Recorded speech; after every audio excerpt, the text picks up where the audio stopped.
Mauga. I'm gonna kill him. Reaper, Sombra, report. Mission success, Akande. We achieved the objective. Yeah, me and Smokey got the power relay data, just like you wanted. Well, most of it. Most of it. What I wanted was a clandestine operation. Clean, surgical, and precise. You just destroyed a 300,000-ton null sector carrier in broad daylight. I could see the explosion from space. Okay, so we ran into a few problems. I am listening. Tracking the target was easy. The ship was badly damaged in Gothenburg. Never even made it back to base. Which was better for us. All clear.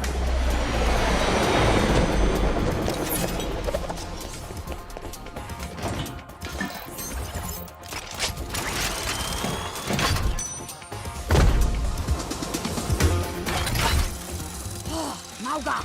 This is supposed to be surgery. We don't need a butcher.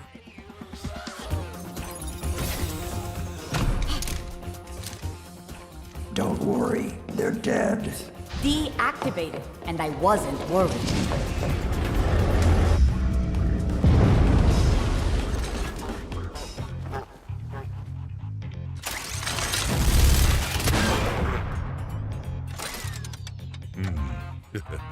Yeah. Hey, you guys know what we should do? Yeah, we should grab the data. You know, like we planned.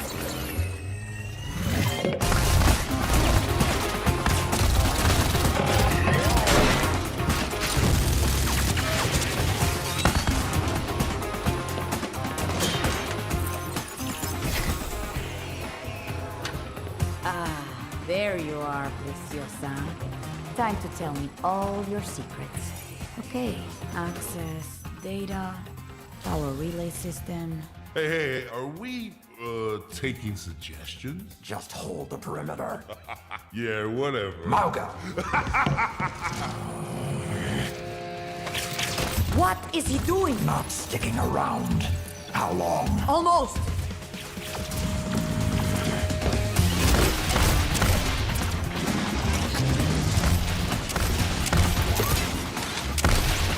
Hey, Calavera Man!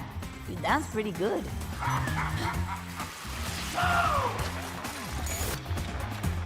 Ay.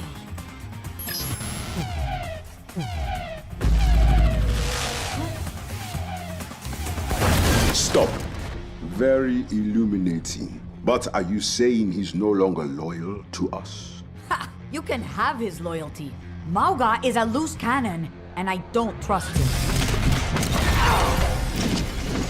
We're out of time. Sombra, we've got to go. Not without the data. I got this. So you want to play, huh? Okay, let's play.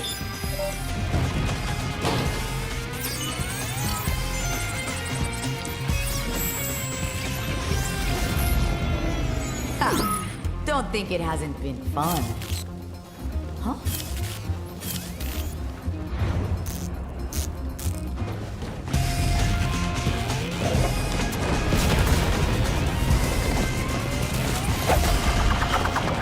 The op should have been a piece of cake. It wasn't. All because of him. A partial victory is no victory at all. Deal with Mauga, or I will deal with you.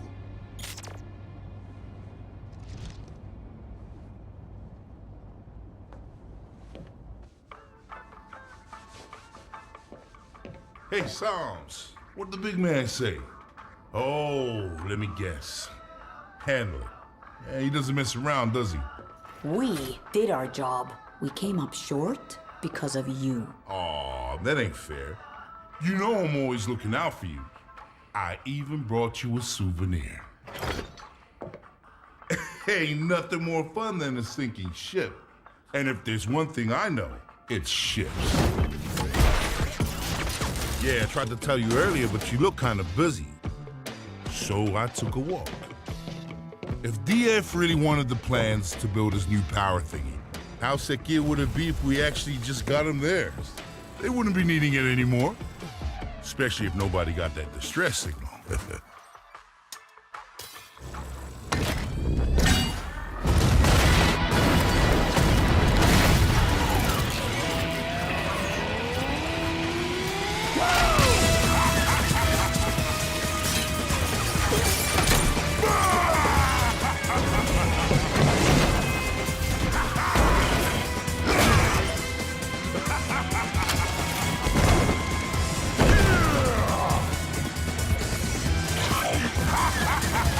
No ship, no record, no witnesses, no problem.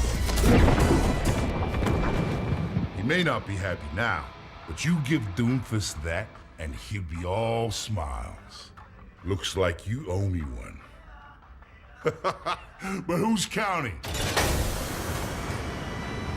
Hey, this was fun.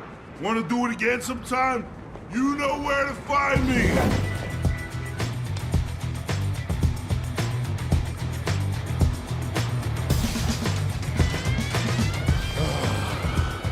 Now this was a great day.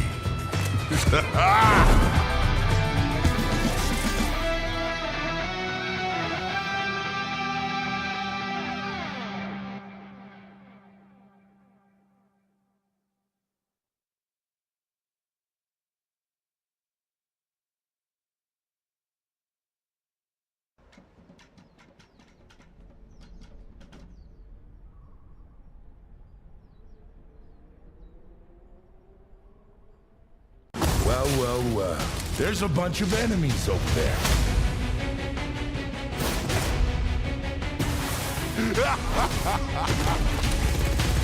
I like it when the prey fights back.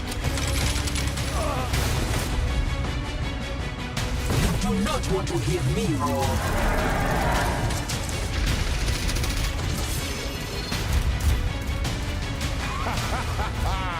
Try and stop me!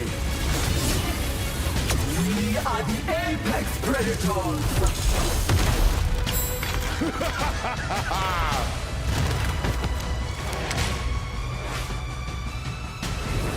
You will not be tased again.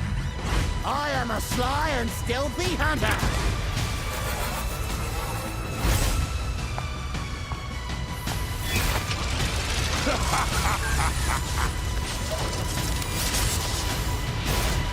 It's hammer time!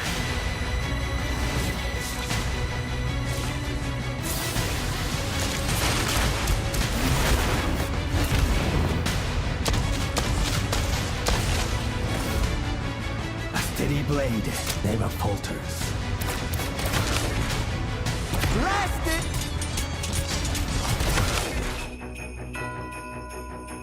Working hard or working harder?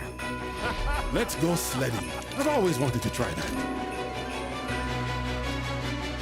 A most impressive display. Let the festivities begin!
And welcome everyone to FlashOps Holiday Showdown APAC Finals. My name is G-Clef. With me we have Unknown. We are here for day number 1, 2, 3. And it's going to be a packed action. The players are getting ready to be on the stage from the studio. It's going to be a wild ride for the holidays. It's the perfect time to be enjoying that Overwatch 2, of course. Exactly. Unknown, yeah, I mean, take it away. Hey, it's been a while. It's been the first time since Overwatch Contenders Korea That's playoffs right. since we've casted. How have you been, G-Clef? Oh, pretty good actually. The last few months just flew by, and now we have a new hero in the town, and he's breaking a lot of things, and I like it. Yeah, I mean, Even though he's not allowed in the tournament, but still. Yeah, we'll be very talking fun. about Malga a little bit later on. Of course, like G-Clef said, this patch, the current competitive patch, is not doesn't have Malga yet, so we'll be talking about him a little bit later. But we've been playing him a little bit on quick play, and he seems he seems like a lot of hurt. Yeah, first of all, I have to play against the Malga at the same time, and I keep on losing, so... I've been having tons of fun still. He's a lot of fun. His skill sets are pretty crazy. The hardest part for me is actually clicking left and right, shooting with both clicks, which is something I'm not used to yet. But I'm pretty sure that might be the same case for a lot of you guys right now. Yeah, he does definitely have a very unique skill set in a sense that, well, I mean, for mid-maxing, right? You need to use both your alternate fire and primary fire for getting the most value. Yeah, because the gunny and the cha-cha. Yes, because, the names are really funny. I haven't had the opportunity to remember all the names yet, but it looks like if it makes you burn it, like your primary fires is all crit, so that's a lot of damage, and it's definitely interesting to see how it will, I guess, reshape the competitive structure or the meta, because we're seeing I wouldn't say we're as kind of fixed on the same meta, because we're seeing different, I guess, reads of the meta. We have different compositions coming out, but it's definitely interesting to see how Malga will shake things up a bit, because we're definitely up for a change. But yes, to come back to this tournament, we're looking at we're playing on a version that doesn't have Malga in it yet. But no need to be upset, because it's going to be very, very different from what we've been seeing in the World Cup. Because World Cup, we've been seeing mostly Sigma and a little bit of Doomfist Dive, but we're seeing a lot of diversity. I mean, yes, we do see a lot of Sigma. We still see a lot of the Doomfist, but we are going towards a little bit of diversity in terms of how these teams play. And let's take a look at how the overview of the tournament. Look at this prizing, G-Clef. This is almost like, yes, this is a holiday showdown. This is only for just a week, but this prize pool is almost as big as a full contender season. I know. That's a lot of money on the line. For first place, $30,000 USD. Second place, actually, 3 times the second place. Isn't it usually double? But that's a lot of money on the line. You might say it's just only 3 days, 30,000. That's a lot, but these players actually played through the regional qualifiers from Korea, from Japan, and from Southeast Asia. So it was actually a longer tournament, and the earlier schedule we just kind of skimmed by, but we'll explain that later too. But the prize pool is gigantic, and here's the map pool. You might say, oh, it's slightly different from what we had a couple of months ago, right? Exactly. So even comparing to the qualifying matches on the Holiday Showdown, we have a new introduction in King's Row and Shambali Monastery, which I think is really important here because it is a very it's less Sigma friendly than the other maps that we've seen, especially in Hybrid where we have Blizzard World and Paraiso Midtown. We've been only seeing Blizzard World and Midtown most of the time. So the addition of King's Row is going to be very interesting, but we'll talk about that a little bit later because this is what the teams have been going through. This is the knockouts for the Southeast Asia region. Of course, DAF won everything for them to come all the way here. For Japan, Varel won the knockouts, and Vesta Crew, who came up second all the way from the losers bracket. Yeah, that's right. Southeast Asia only had one slot. From Japan, they had 2 slots here. So in the next screen, I believe we'll have the Korea, which will have the top 3 teams coming here. So in total, we do have 6 teams in total. Yep. If you look at Vesta Crew here, it's interesting to see that they went all the way. They went the full losers bracket. They lost their first round against Six Blow, and then they had all the way to the losers bracket, and then won against Six Blow that knocked them down and made it all the way here. Here's the Korea bracket that you've been mentioning, J. Clef. Yeah, here's the Korea bracket, and the 3 teams that you can see on the right, the Hamsters, O2 High School, and also Isohan, they're 3 teams, but even going off of those top 3 teams, there were some really big names who had to drop down in the knockout stage. Exactly. Knockouts Korea was really fierce, and I've kind of made a rough count, and 19 former Overwatch League players, including Choi Se-hwan, Prophet, Smurf, Lee Jae-gon, and Violet, were knocked out of the tournament. Like, this means, I'm not saying that these players played bad.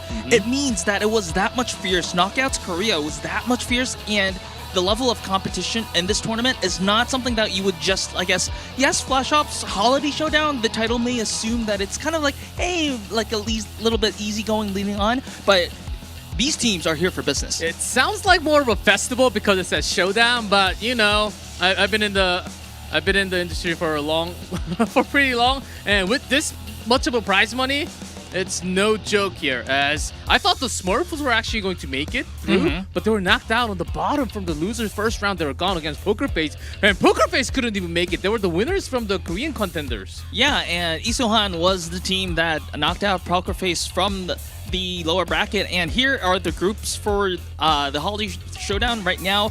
6 teams are divided into 2 groups of 3. They will be going against each other once, and then after that, the top 2 teams from each group will be moving on to the bracket stage. Yeah, it's very simple, which means that 3 teams in a group, which means that if you lose once, maybe you have a chance. If you lose twice, you're gone. Yes, mathematically, if you lose twice, there's no way you're getting into that bracket stage. And speaking of which, today's matchup, Vesta Crew is the only team that is going to play twice, like all their matches on the group today. So Vesta Crew, we will know how Vesta Crew's fate will be since day 1. If they win 2, they make it to the bracket stage. If they lose 2, they, well, literally in a literal sense, go home.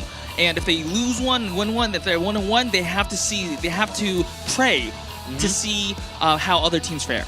Yeah, Vesta Crew is playing twice today because we have 2 games of Group A, and which means that we're missing a team here on day number 1, which basically means staff will be playing 2 games tomorrow instead. So that will be the drill, the schedule of the first 2 days, and then the 3rd day, of course, we'll have the knockouts. So here is, we actually have players on stage unknown. How exciting is this towards the end of the year? Exactly, and international tournament on land at the WDG Esports Studio in Seoul. We are seeing Vesta Crew. This team inherits the core roster of former Invincible that we've been casting in Overwatch Contenders APAC. And one thing to remember is that this team has loaned 2 loanies. They loaned 2 supports from Levanga Sapporo because of visa issues. Unfortunately, 2 players from Vesta Crew was not able to make it, and they had to bring emergency loan supports, and it will definitely be interesting to see how it affects team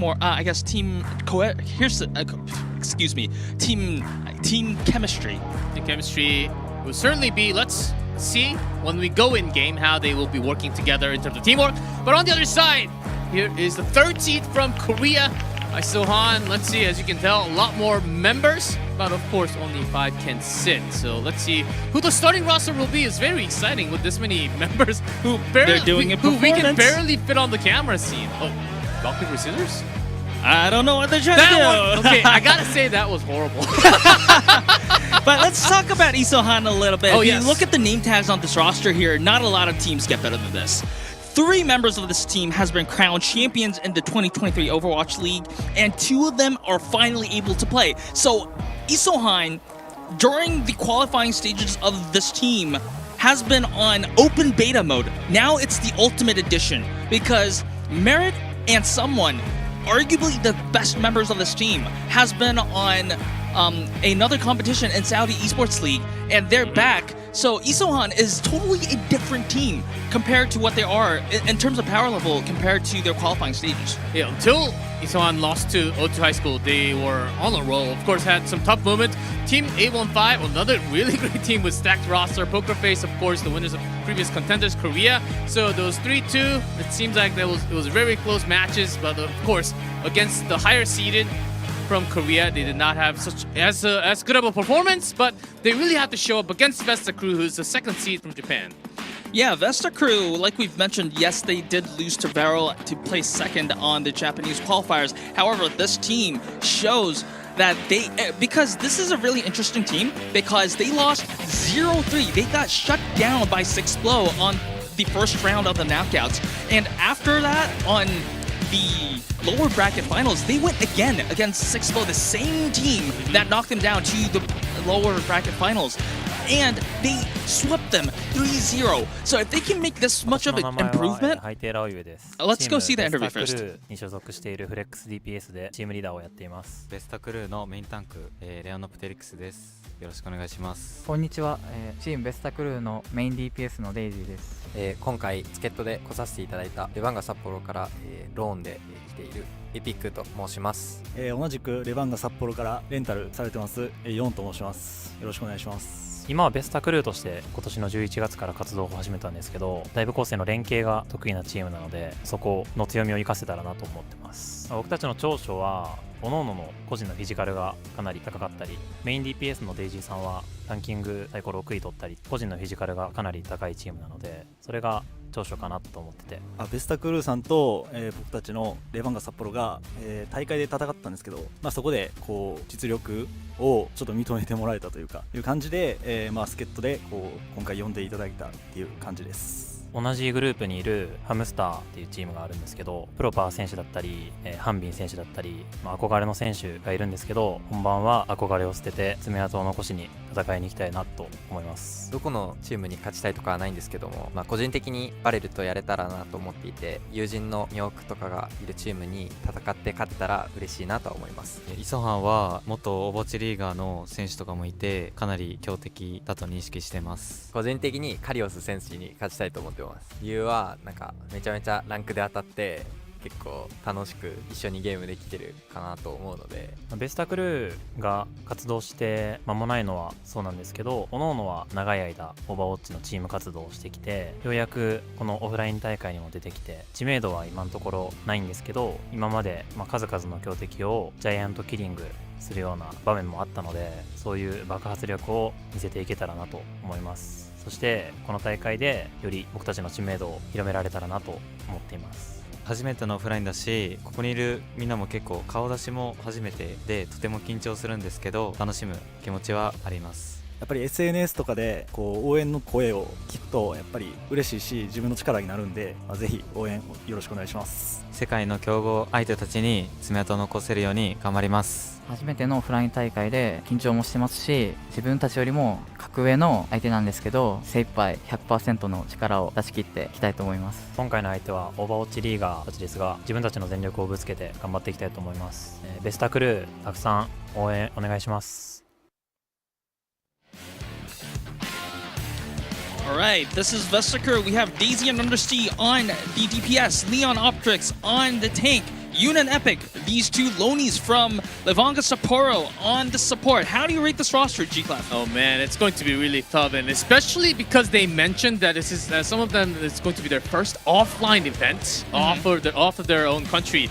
So it's going to be very nervous as we have a whole lot of crowd looking right at them, and when it's the first time, it really has to be different. And unless before you really have a lot of experiences, you can't really show the 100% of the skills that you have on stage. Exactly. Of course, like G-Club mentioned, this is going to be a massive difference in terms of team power, I guess. But there are the obvious underdogs of this match and also this tournament, but they have proven, if they've proven anything so far during their Japanese qualifiers run, it's that they won't back down against anyone, because they won against Six Blow that knocked them down 3-0. And if they won't turn their back against Isohan, we don't know what will happen if the stars align in their favor. I know. And also they were saying, and it seemed like they wanted to prove what they are really made up of on the big stage into the international showdown against a really big team with some of the members from the league. So we'll see what they can actually do. And it was kind of interesting how Epic was actually choosing the other side of opponent tank, not the support. It's usually, if you pick the rival, it's usually the other side with the same role. But kind of funny that Epic was showing, telling that I want to take down Kalios, which might be possible, but you know, realistically, it might be a little bit hard. At least not in map 1, because someone is starting. We're seeing someone on the stage right now. We have someone. Yeah, so someone and Merit are all starting. So this is going to be, like, I guess, a testament to see, I guess, the first time this Isohan starting roster is going to show. I'm definitely excited to see how it goes. Let's hear from Isohan. 이소환에서 컨텐츠 크리에이터 부분을 담당하고 있는 안스 이선창이라고 합니다. 반갑습니다. 일단 제가 팀을 꾸릴 때 가장 먼저 생각했던 선수들이 피지컬 위주 혹은 이제 리그 최고의 선수들을 위주로 생각을 했기 때문에 일단 기본 피지컬이 굉장히 뛰어난 팀이라고 생각하고 있습니다. 저는. 동의합니다. 제가 있기 때문에 피지컬이 아주 뛰어난 팀이고요. 그 다음에 저란 존재 자체가 좀... 네, 여기까지 하겠습니다. 지금 메타가 시그마 메타 혹은 다이브 메타가 지금 주를 이루고 있잖아요. 그래서 맞는 영웅포를 가진 선수가 로스터에 기용될 예정이라 아마 맞는 모습 비출 수 있지 않을까 생각합니다. 제가 생각하는 최고의 로스터로 구상을 했기 때문에 다음에 어떤 대회가 열리더라도 같은 로스터로 나가고 싶긴 합니다. 저희 첫 상대가 그 베스타 머식인데 네. 재밌을 것 같네요. 저는 그냥 일본 팀한테는 지고 싶지 않습니다. 이유는 일본 팀이기 때문입니다. 근데 일본 좋아합니다. 네. 팬분들 앞에서 이 경기를 할 수 있다는 것 자체가 너무 저희한테는 좋은 기회인 것 같고 프로 생활을 언제까지 할 수 있을지 없을지 모르는 상황 속에서 다시 한번 이런 무대가 주어진 것에 대해 감사함을 표시하고 싶습니다. 5년 만에 한국에서 진행하는 대회여서 사실 그렇게까지 많이 떨리는 것 같지는 않기도 하고 재미있을 것 같아요. 그냥 무조건 1등 한다는 마음가짐이고요. 꼭 우승하겠습니다. 야, 일단 봐. Confidence on the side of Isohan, and rightfully so, because if you look at this roster, it's such full of excitement and talent here. Pelican has been formerly on the Houston Outlaws and also the Atlanta Reign, has been a star player even on the level of the Overwatch League. Merit, what do I even have to explain this player? He is the defending champion of the Overwatch League. Also defending champion. Vigilante, a very talented flex support, and Choro. There are 3 champions in this roster on the highest level of the Overwatch League, and I just can't elaborate enough that this team is full of talent. And like Kalio said in his interview, this team, like their mechanics, I guess I don't think any team can match like pure mechanics. Yeah, just in case if you don't know someone, it's not named Swan because we're missing the picture. He's actually in-game ID is someone, and you should totally know because this guy is a monster. And even though Isohan is a 30 from Korean knockout, still they might be the one climbing all the way up because this roster is also stacked. As we'll be saying to a lot of rosters today. No, remember, but it was the beta version of Isohan that we've been seeing. This is the complete edition of course, sometimes the beta may be a little bit better than the actual product, but like you just expect. Normally, you expect the Ultimate Edition to be better than the open beta. I think after the beta, I think we're hitting the early access version right now as we get right into this game soon. Players are all ready. Of course, they have all the soundproof headsets around them, and on top of that, for some of the players, especially for Vesta, first-time experience with a lot of fans right in front of you, in 20 feet away. Exactly. So it could be hard. It's all about the mindset. Some players, instantly, you just focus and zone into the game. Some players, once you tap out, sometimes you feel that nerve, which affects your gameplay. Hopefully that's not the case for Vesta. Let's see what happens as we get into Samoa. Yeah, Samoa was predetermined by CompOps, so it's not like a higher seed picked this map. Our data here shows that while Vesta Crew has a higher control map win rate than Isohan, Vesta Crew, if you just look at Samoa itself, Vesta Crew is 0-2 on Samoa, while Isohan is 1-1. So not a lot of, I guess, it's not a big... it's not a big sample size, but I think Isohan might feel a little bit good about this one. Yes, as we get into Samoa, I'm pretty sure a lot of you guys are also wondering what's going to happen in Samoa. Well, actually, this is your first time casting Samoa, isn't it? So I had to get familiar with the map recently in the last few weeks, and well, as I really want to see Vesta trying out their best, but I still do think Isohan, in terms of power level, that Isohan does have the strength. I mean, we've talked about nerves, G-Clef, and Isohan players are just... Let's hear the cheer crowd first. All right.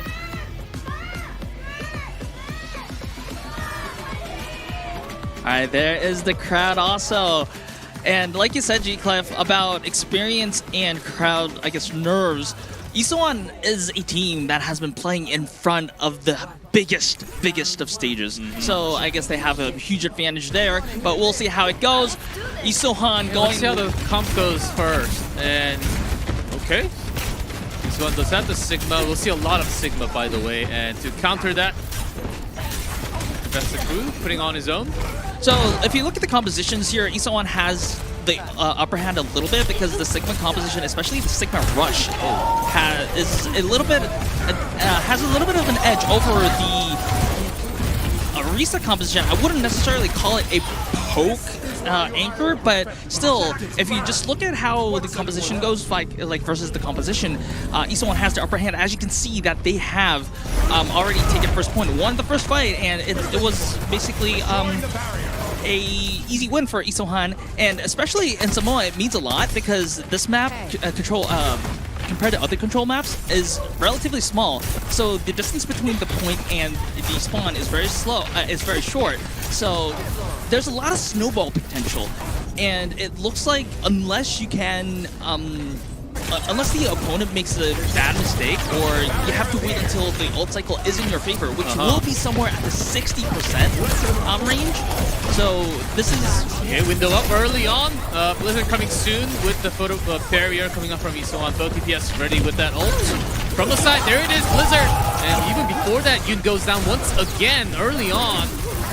I don't think Isohan has to use any more ults to win this fight. Undersea down, Epic down, Leon Optrix down, so this is going to be another cleanup for Isohan. And like I said, G-Clef, the map needs to, Vesta Crew needs to wait until the 60% mark, or maybe even more, because they had to swap compositions to from the Arisa comp to match the Sigma composition. And Isohan didn't even use a lot of ultimates here, so it might be a 100-0 in favor of Isohan. Oh, Yun taken down here is not going to be good news for Vesta Crew. I think they really have to gather themselves together and go as a team, as Isohan is poking left and right. It's really hard to keep your entire team together, but here comes the safety. After that, May goes down. And if there's any more casualties here, it might be just game. It might be just map here. Yeah, it's 85 already, and they're basically spawning, and even has the May wall right in front. This is going to be adding insult to injury here, as Epic may be the only one to touch it, and they might have to even use the sound barrier to get there. Yes, the sound barrier is there, so Epic is trying his very best to get on the point. but is denied as Volcano goes to the side of Isohan. Yeah, 100-0. Chorong boops away at the last second, sacrifices himself for that 1-0. Yes, Vesta Crew. I think, first of all, the comp difference, as you mentioned, very early on, it cost them a lot in terms of ult charges, and then the both TPS had that ult charge immediately right before the second fight even started to happen. So Vesta Crew losing that comp differential at the very end, very early on, cost them a lot in the first map. But let's see what they can do here as they might be preparing some more dive here with Winston Genji. Yeah, I think after Daisy uses a teleport, he's going to go to the Tracer. I think that's a reasonable thing to do because they know that if their power level is low, like inferior to Isohan, like if you just go on the same comp, if you go the mirror matchup, so you want to go a little bit different. And so Daisy is going with the Sojourn instead of the Tracer, so it's not like a full dive, but like Daisy is there for firepower. Also, you have the mobility, and against the opponent's Sigma, you do want to keep yourself, as I say, that a whole lot more DPS coming out early with down. Leon operates an Undersea down means that it's going to be first point cap again for Isohan. And again, I have to mention this again, that Samoa is a small control map, and there's a lot of snowball potential, meaning that Vesta Crew, even when they lose a team fight, they have to lose well, which means that they have to bait out a lot of the cooldowns, a lot of the ultimates from the side of Isohan in order for them to even have a chance to win the next fight. So let's see what Undersea can do, usually poking off to the side, and Daisy trying to handle the side support, but can't really do it alone. Leon Optrix taking down once again. It's just disaster on the side of Vesta Crew. Isohan didn't even use ultimates here. And taking down Vigilante, trading Vigilante is, I guess, a plus, but it's not going to be enough as Isohan is approaching those ultimates earlier than Vesta Crew, of course, because they did a lot more damage. I guess the one silver lining for Vesta Crew is that they will be having the nano almost momentarily, and I think because Undersea's ultimate is at 65%, the nano target is going to be the Winston.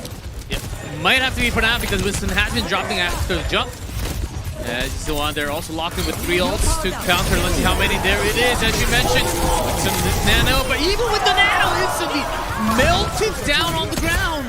Good Blizzard on the side of Pelican. They knew, yes, Charm fell a little bit early, so it might have been a disadvantage fight, but it was good ultimate usage to turn the fight around. Isohan also using the Griffin Flux, Mary taking down Daisy, so it's going to be Isohan's fight once again. Vigilante takes down Undersea with that blade, and yes, Epic tries his very best to keep up with the rally, but at 80%, and members falling down left and right. Leon Optrix did not even have a chance to press ultimate to fall, and G-Clef, I think this is going to be a 2-0 for the side of Isohan. We got to see that for 0.2 seconds. Man, Undersea got to press the button, but that was basically it. As we have Epic just touching the point basically for the last survivable seconds. But here's overtime. And what else can you do? Here is the rage. That Monkey doing what he can. That primal rage was just used to get an extra jump just to touch the point. And maybe this is going to be a desperation touch for Vesta Crew, but no, it's going to be in vain as Isohan dominantly takes Samoa. Yeah, takes Samoa with a 2-0 score. Very dominant. Not a single percentage given to Vesta whatsoever. Some moments from really high DPS moments coming out from Pelican. Starting with a headshot onto one of the supports, I believe, in Vesta, starting from the first Samoa map, and this roster seems unbreakable at the moment. I don't actually know what Vesta can do going into the hybrid and the following maps happening later. Well, definitely Vesta Crew has an uphill fight to, uphill fight for them, set for them now, especially because like during Samoa, I don't remember a single fight that Vesta actually won. Yes, they did take down, like they made a few eliminations here and there, but I don't think there was a single fight that they were like winning.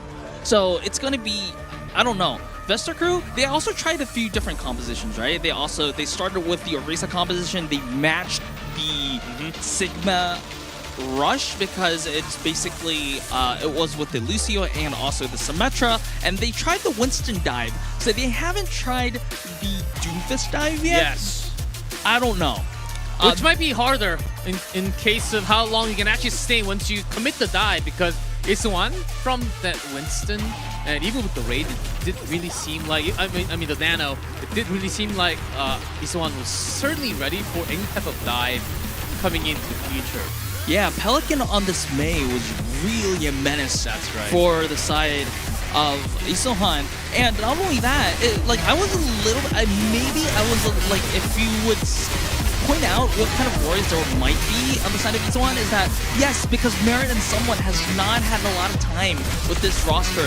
The Isohan roster was actually with Ons and Kalios for the majority, well, not the majority, it was for the entirety of the qualifying stages of this tournament, and maybe a team chemistry was not there for the side of Isohan, but if you look at Samoa right now, it looks like they're just perfectly fine. Well, that was only map number 1. We'll see what Vesta can do to come back. But for now, Pelicans. So, one thing that I also want to mention is that it's also someone playing the Sigma. It wasn't even, yes, someone Sigma, I would dare say that someone Sigma contributed a lot for Florida Mayhem to win the Overwatch League. But if you kind of think about what someone is really, really best at, he's like, in theory, a main tank. We haven't seen any of his main tanks yet. And if he's this good on the Sigma, I don't know what Vesta crew can have answer this with. And also, I think that was another really pinpoint on what Isuan was trying to do. I think they're really focusing on the On first, so they can actually bring the tank down, and then the other 4 will be basically isolated. That's why you got to see the opponent Sigma, Orisa, and the Winston going down first, and then it was basically doing the wipes off of that. So I think Vesta really has to realize that, okay, the tank is getting focused so much. I think we have to really prepare either a defensive comp, or so we can, it's going to be slower, but let's try to work what we can. I think adjustments are certainly needed for Vesta's side. I think the initial idea with the Orisa was okay in theory, because that's kind of like covering what you said. Because the Orisa, with the ability skill set that Orisa has, is not likely to just like get bursted down as easily as some other tanks will. However, the Sigma composition, in theory, wins. Even if these two teams are on the same power level, the Sigma composition wins over this Orisa composition. So it's going to be a very difficult choice for them. And I think we're seeing some changes here. We're going back to the beta, boys. Isohan is going to have Ons and Kalius on the stage. So we're going back to the beta. Yeah, to see Ons right there. And someone did show his moment, Sigma especially, but I think there's some more room for Isuan, especially on the first day, to try different rosters and see which works better depending on the maps and all that. And here he is. Lots of fans of Ons from the crowd, as you can see from the camera shots often. Yeah, just translating some of the fan cheers pool. It says, I love you, Ons, and Chorong, you're the best main support. Let's win this thing. Like, good to see fans coming into the venue as well, like, because remember, like, fans and communities, all, like, this is what esports is all about. So that's a very I guess wholesome moment. Ons, let's talk about Ons a little bit, because during the qualifiers we have been worrying about Isohan that Ons the team would be a little bit weaker with Ons on the table instead of Merit. But if you look at the qualifiers, yes, he did show a little bit of weaknesses and vulnerabilities in some moments. But Ons, most of the time, hold his ground, and I was really surprised about his performance here, and also Kalius here. For me, I have a little bit of a bias in favor of Kalius because I have been working with him at the New York Excelsior. However, I'm also very impressed with how Kalius, just kind of like, if you just look at Kalius as a off tank, I would have kind of worried. I was a little bit worried that his hero pool may be adversely affecting the team. But again, he stood his ground. He he kind of drove his team to all the way here to land. So that's highly impressive. Yeah, no, this is going to be the proving stage. As of course, the weeks before, Unknown was certainly covering that on his own stream, as I was watching often. As we were having some moment because of the roster change. They need to get all the settings right before we actually hop into the second map. Well, this is also the charm of LAN. And wow, I mean, Overwatch fans are so talented. Like, how do you even draw that? And it's also Friday night in Korean time, so perfect time to come enjoy this at the WDG studio. We'll have fans stay 1, 2, 3 all through the weekend. Yep, and the fan pages were talking about Pelican and also Isohan in general. Maybe they're getting some time. It looks like from the looks of it, Callius is kind of needing help with the settings. Of course, he is playing away from the comfort of his home or team house if they have one. So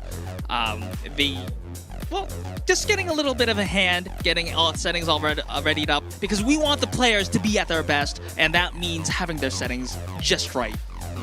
And I'm not going to translate all of that, but Isohan. Okay, let me just translate some of Which one? The one on the right is that this is the best choice that I made after getting into college, going all 3 days of this. So maybe that particular fan's coming tomorrow and the day after as well. And we also have a fan cheer about Akaros, who's casting the Korean broadcast. And, well, timeout. What about us? What about us? That's okay. We got chat covered, so that's all right. But I think okay. Vesta crew, they shouldn't be having much of a problem. Maybe Kalios still. Is Kalios, as you know the person, as you know the player a lot, of course, a lot closer than I do. Does he have to be like perfect 0.1 inch away from the keyboard and the monitor in the specific angle and all that jazz together? No, not necessarily, but at the same time, you know, there are some settings that he absolutely needs to have. For example, I guess maybe brightness settings, etc., etc. So those are the kind of. I wouldn't say that he is a very picky, super sensitive, picky person. I wouldn't say that. All right, I'm getting some calls for our production that it might take a little bit more. I'll also keep you guys updated when we have what the actual issue is. Okay, we're saying that it is a voice comm issue, voice software issue. Oh, okay. So it might take 2 or 3 minutes. So this gives us more time. What should we talk about? So tell us a little bit more about the player in the middle, starting with K, as it does seem like he's getting adjusted to it right now. Well, I mean, yeah, it was a voice program issue, software issue, so if they can hear themselves, it's totally fine. Oh, we have a rare Aunts. Well, I wouldn't say a rare because Aunts is a very popular player, but we have a Aunts jersey or merchandise here, and then the cheer pool on the right says he rips, and then he also mends the competition Pelican. So, I guess that means that he's very good. So he rips. How good do you have to be to rip and mend the competition? Rip the stage, and let's see what he can do. Okay. Hopefully not physically. It does seem like we are getting to the next level, which means should be hybrid, and we don't actually know the map yet. Yeah, so it's loser's pick. So Vesta Crew will be having the pick on the map. It is going to be hybrid. So Blizzard World, Paraisu Midtown, or Kings Row. One of the 4. Yeah, this is going to be an interesting choice for Vesta Crew. It's going to be Midtown. Midtown. This is kind of surprising for me because I think if you look in a strategic level, like Isohan can cover all the tanks or the compositions that you can play in Midtown, especially with Callius. You can play the Sigma, and Callius also plays the Doomfist. He has history playing the Doomfist in the qualifying stages of this tournament. So it is a little surprising to me because I don't think that Vesta Crew necessarily can match the strategic flexibility that Isoan has on Midtown. However, I think they're going for comfort here because Vesta Crew, remember, this map has been on the map pool even in the qualifying stages of the tournament, where Vesta Crew has enjoyed the much success. And from my knowledge, the addition of King's Row and Shambali Monastery was announced like at the end of the qualifying stages, so there weren't as much time to practice King's Row and Shambali. So maybe they're kind of leaning towards comfort. Yeah, comfort pick because most of the maps for hybrid, it was actually Midtown during the knockout stage from the regionals. So I think we're just going towards more of a comfort pick, as from King's Row things can be actually tougher. Wow. Well, I just love the crowd energy here. All right, and I'm just looking at the stats here. Surprisingly, in the last 3 matches, last 3 series of Vesta Crew, they haven't played Midtown. They only play Blizzard World. So maybe they have something new. And Blizzard World, they actually have a pretty good positive win rate from Blizzard World. They're 3-1. And okay, to see them bringing Echo, which is a totally agreed pick, especially when we talk about the first point. Yeah, we've seen a lot of Echo on the attacking side of the town. Oh, Pelican taking down Daisy. Big. That is, I don't know, maybe there will be a retake, but not if Undersea's taking down again. Well, not again, but also taking down. So Vesta Crew will not have the gas to contest this point A. Yes, they can't come back to the point. And that stall actually took a long time for them, so this will be first point 5:47. Isoan just scrolling through. Let's see how quickly they can get this payload ongoing. Wait, did they just cap the point in 1 minute and 20 seconds? Yeah, that was basically max time. Oh no. Because they even had the teleport. Oh dear. And we have a classic here on the Widowmaker. The signature pick. Let's see what he can do.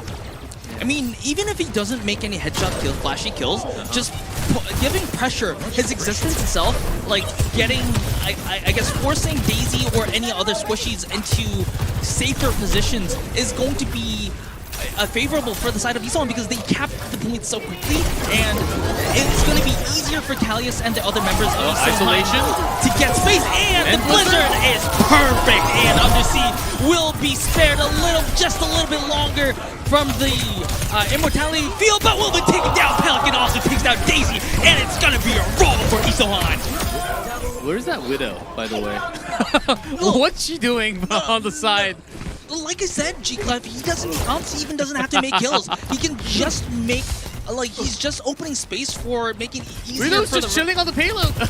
I guess the best way to put it is Widow was actually opening up, forcing Vesta Crew to be in the room instead of on the road, on the top. Yeah, and that makes, Isoan easier for them to dominate that space. And especially on point B here, dominating that high ground bridge is essential.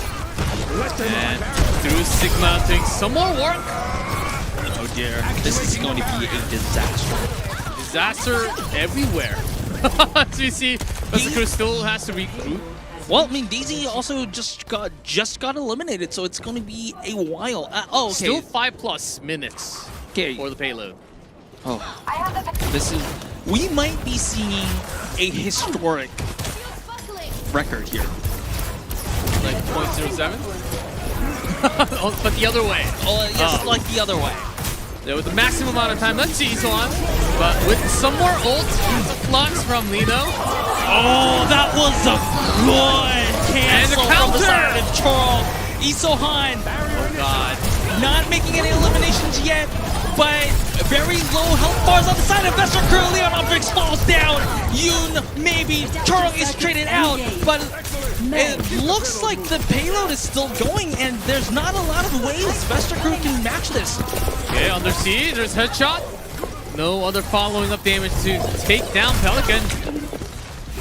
I mean, at least one of the good news is that Char was traded out in the process, and it slowed down Isohan's progress. They were playing it safe. Isohan does not have any reason to rush this, and they're waiting for everyone to be in full strength, and they are here, and they are going again on the offensive once again. Still keeping. Overclock ready from Daisy. Keeping it. The world's available. This ends now. There's a pop. Vestaku has to absolutely make all the value from this overclock, but does not. Yoon make. Well, Epic is also down, so this might be actually be full cap. Takes down Yoon. Leon Objects very low. Epic is there, but does not have the healing to save Leon Objects.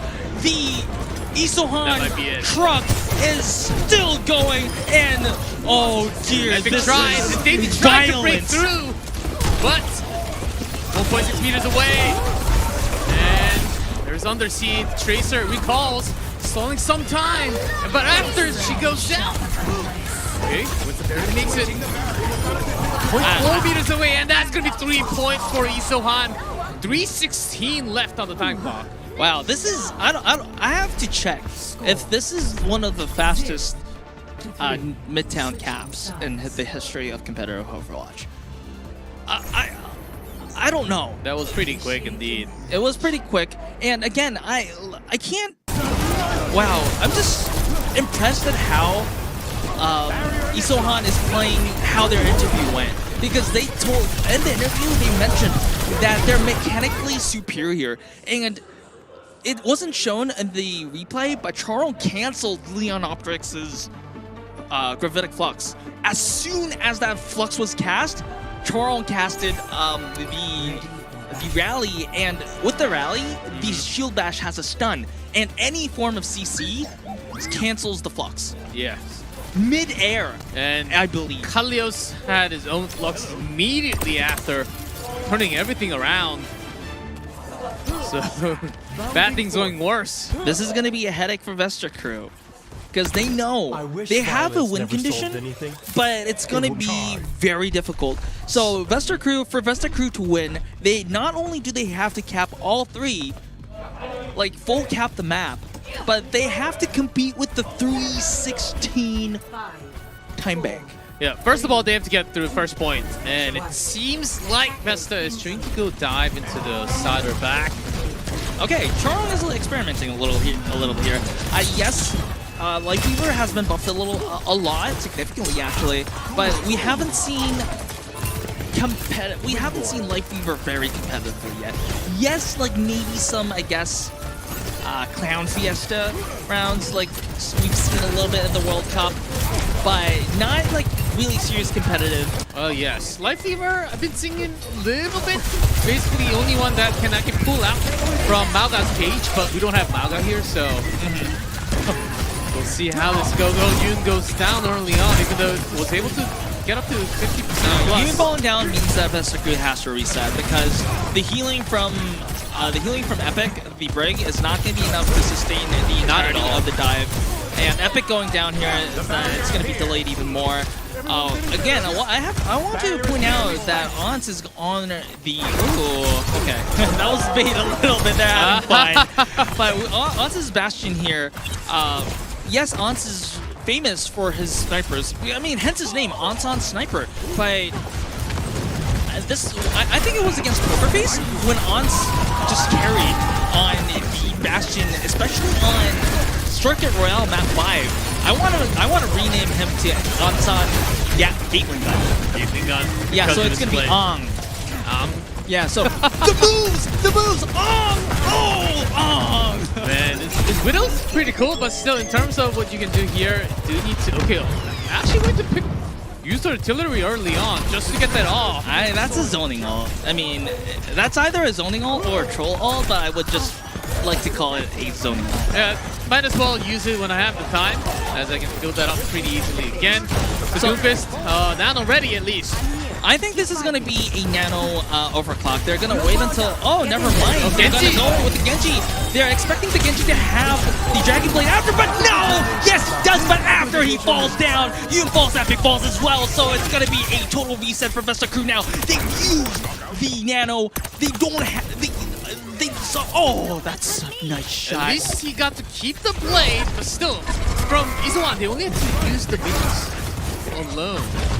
Not really wasting any ults whatsoever. Yeah, so Vestercrew has 4 ultimates on their belt because Epic is going to have rally momentarily. Okay. But Isoan will be having 3 ultimates as well, and including the Blizzard, which is very good in defensive situations as well. And Daisy is denied the overclock because he falls so early. The neutral kills in this matchup is just ruining Vestercrew's game plan. Glimcon's hitting so hard every single time. The headshots are landing really well. Doomfist, I think, chooses to go right in. There it is. The damage is connect. Follow up. And the Blizzard counter on the other side as the backline is getting destroyed early on. Torndos go down, but still overlap from Isoan. Daisy has to make a miracle pick or two. Vestercrew. Okay, the right clicks. That's a start. But Leon Objects is down. They get enough. They get a tick. Underseas They don't here even get a with the tick. blinks. It's going to be set. 30 seconds remaining. They don't have any ultimates. Vigilante will be having the Amplification Matrix and the Artillery. Daisy and you goes down. Choro, what a monster! Sniper comes. The ninja action on the headshot. Everyone on the side of Isoan is a damage menace. Well, Vestercrew, they had to get near the point, so all the members were scattered apart, and Isoan, they will look for those spaces. And the celebratory fireworks from Hans, and that secures the second map midtown for Isoan. And Hans is smiling, all right. As you can see on the camera, they're having a great time. Yeah, I mean, beta or Ultimate Edition or not, Isoan looks very, very strong. And I think the synergy is even better than when before someone in Merit came. So what I wanted to say is, even though if someone in Merit is not playing, their existence, the option that they provide is adding up to the value of the Isohan roster. So even when they don't play, the original members that were playing are actually playing better than they were in the playoffs. Well, in the qualifying rounds. Yeah, I think they're also testing a lot of their grounds and what they can do in front of the fans for the showdown with the different roster, because they can try a few more. So before we actually go into the third map, we will take a short break, and after the break, let's see what happens here. More from the showdown.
And welcome back, everyone. It is day number 1, match number 1 between Vesta Esports and Isohan.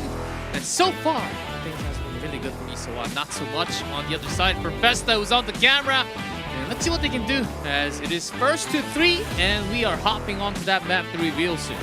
Yeah, it's going to be Flashpoint, and only 2 available choices for Vesta Crew. Again, this is going to be loser's pick for the side, for map selection and side selection for the winning team. But on Flashpoint, it does not mean anything.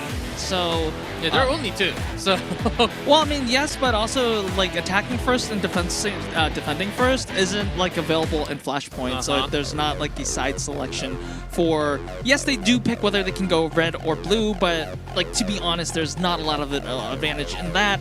Isohan looks like they're still going with the beta version of their roster. Ons and Kali is still here. All smiles on the board, and rightfully so.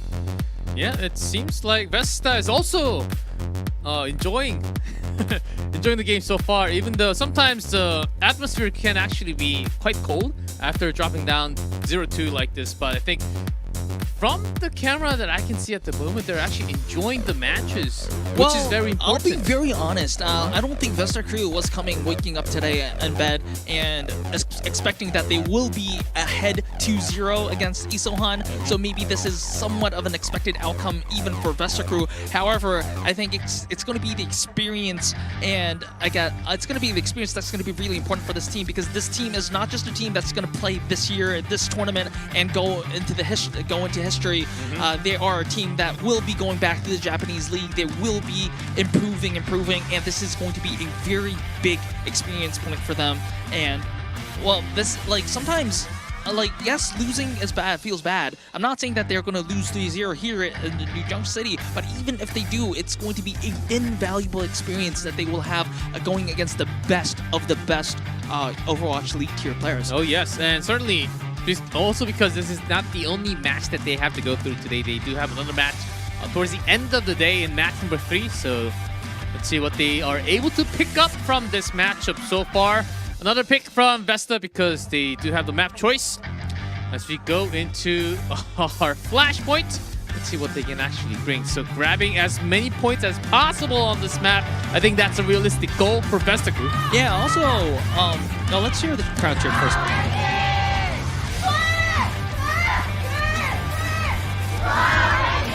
Okay, the crowd woke up after a few maps. It's louder and louder. I love to see that. And I was about to mention that even though like Vesta Crew, for them, I guess the realistic goal for them would be taking a map off Isohan, because if you're 1-1, then even the map differentials matter. So we'll see. As we kick things off. Rotating to the side. Vesta Crew not getting caught, actually going slowly around to the side, looking picking off the back line. For now, that was not a takedown, so not too bad. Let's talk about the compositions a little bit, but let's talk about kills first. Pelican taking down Epic, and Ons taking down Leonophics. Yoon also down, so it's going to be first fight on the side of Isohan. Isohan is looking right and locked and loaded for taking that first point. And remember, Flashpoint ticks up faster than normal control maps. So this undersea stall stagger is going to be more, I guess, effectful. Yeah, pushing them all the way near the spawn. As we have the triple beam from Kalios. As there was a really quick dive from Pelican to pick off Moira on the back, which was not 100% of what he planned. Backed off immediately. Vesicrew had some few seconds to actually regroup, but at that moment I thought they were safe. But Soldier certainly has an DPS put out. Yeah, so Vesicrew definitely didn't see this coming, I guess, because they swapped compositions to the Orisa, which kind of makes sense considering that Callius is on the Junker Queen. Junker Queen, a lot of the Junker Queen skill set is denied by the skill sets of Orisa. However, Pelican with 50 HP is on. Oh, you with the sound barrier. It forces out the sound barrier from Torum too. So Isohan has to win if they want to find value out of these ultimates, and they duly do. So this is first point. First point secured for the side of Isohan, and not only that, they just won the fight right as they were capping, so they have positional advantage for the next point as well. Look at them; they're already on the point. They're waiting to defend and until the flash point unlocks. I still like the fact that Undersea did not press the big button to get the Blizzard when they were having the moment. And aggression from Isohan. Yes, Undersea used the Blizzard, but early. I don't think that was a point that Vesta really expected Isohan to be at that angle at least. I think it was I think the reasoning behind Undersea's Blizzard was to kind of, what are they doing? I guess deny the enemy from what their entry. They clear their entrance point, but in the end, it was Isohan that used their ultimates early. Overclock from Daisy has to make value out of this overclock if they want. Damage chance at the point. But no, nobody on the line of sight. And Isohan just backed off. Smart rotation from Isohan because they know that Vesicrew has more ultimates than them, and Isohan doesn't have any ultimates, but they're still winning the fight. Leon Optrix is going to use the Terror Surge, but no casualties on the side of Isohan, so it's going to be even on the side of ultimates now. Isohan takes down an elimination. They actually have a numbers advantage. Callios takes down Epic, and it's once again going to be a team fight win for Isohan. And Pelican eventually goes down, but still 4 left on the ground from Isohan. Okay, wait a minute. Hold up, that Orisa is surviving a longer time than it should. Actually, Callios, I thought Callios was in a pinch over there, and 97, and Callios survives the damage output from Vesicrew, and I think that was just enough for Isohan to make sure that they secure the second point. It is going to be match point. Not only map point, but it's also going to be series point, match point for the side of Isohan now. So that was a dangerous moment for Isohan. That could have been the team fight that they actually felt all of the members down in the team fight, but still somehow, some way, the support was able to keep that Jungle King alive. And Pelican does have to be careful. Early Matrix was at least used. Well, I mean, at least the window is going to be there for his teammates, but I don't think it's going to be any of use because everyone is down on the side of Vesicrew. Remember, Isohan survived and won that fight on the previous Flashpoint when Vesicrew had the ultimate advantage, so they are reaping the rewards now. And Isohan having 5 ultimates where Vesicrew, yes, they will be having the sound barrier and will have the Blizzard momentarily. However, they have a massive advantage in ult economy, and it looks like they're going to close this down. Yeah, that's right, unless there's a perfect Blizzard which freezes all 5 of them without letting them use ult, which I don't think is possible because they're already using popping ults right now. And the barrier, early on, even through the barrier, Lucio melted down. Oh, that Pelican, is a lot of where's damage. your blade? Where are you popping out that blade? He doesn't need it yet. Going to save it for the next Good fight. ultimate discipline from Isohan. Yes, they already used 3 ultimates. Vesicrew also used a few ultimates, but he knows that there is one more fight remaining if they want to close out this map and also the series. So Pelican is going to save his ultimate. Callius also holding his ultimate just to close this out in a perfect manner. They are not complacent here. And use speed boost with Moira on Epic. There's that blade now. Cutting off from Sunny from the back line, and Daisy gone. 99% can anyone touch for now. There's Orisa with May. Callius is still having his ultimate. But way too many members of Isohan around them. Terra. But the Rampage right on top of those 2. Is there anyone there to touch? And that should be a 3-0 victory for Isohan on their very first match against Vesicrew. Wow, a perfect way to start up your LAN tournament for Isohan. Yes, everyone featured. You had Merit, you had someone featuring in the first map in Samoa. They showed what they can do with the new members of the squad, and also maps 2 and 3. It was a perfect showing of why they got all the way here up to land. They showed their dominance, and wow, I'm very excited to see how far this team can go. Man, FlashOps Holiday Showdown, and it's certainly exciting moments. This was only the first match. It's very dominant. And the power level from Isohan through two different top of rosters. Let's see how far they can get. Of course, with one win, very likely to move up to the next round towards day number 3. As Isohan will will be playing tomorrow. And the next opponent they do have to face, quite scary. They're called hamsters, but well, I mean, they're not that. They're murderous hamsters. I'll give them that. Their teeth are sharp. So I think Isohan has a very good chance of getting through to the bracket stages here, because let's talk about the possibilities here. If they win against Hamster, they're locked in 100%. And even if they lose to Hamster, and Vesta Crew win against Hamster, which is pretty unlikely to see, and they will still be tied 1-1. Yes. But if you look at the head-to-head, Isohan won against Vesta Crew, so they're going to be on a massive advantage here. So I'm not saying that Isohan is already to the bracket stages, but they have a very good chance of doing by the that. way, player of the match, Pelican on the Mei, on Genji, whichever hero it was on, even for a split second. Totally the player of the match here. Well agreed. I think it was an unanimous decision. Okay. Yeah, from both the global cast, the Korean cast, and the observers. Had to be. I think the entire match actually started with a Mei headshot to begin with. Onto one of those, I think it was Yoon. This was beautiful. And this was the fight right after that too. Not more like he did everything he needed to do with Mei. He denied a lot of space against his opponents. He used the Blizzard both aggressively and defensively, and made the opening headshots. Also made some good headshots on the Mei as well. And going into Flashpoint, he also displayed a good Genji play, and it was really impressive all day round. Especially the opponent when they're in the room, perfect time to use that Blizzard, and surprisingly, got to see a lot of those headshots landing. And the surprising thing is, the Lifeweaver combo with Blizzard. We kind of missed that on screen. Nicely done.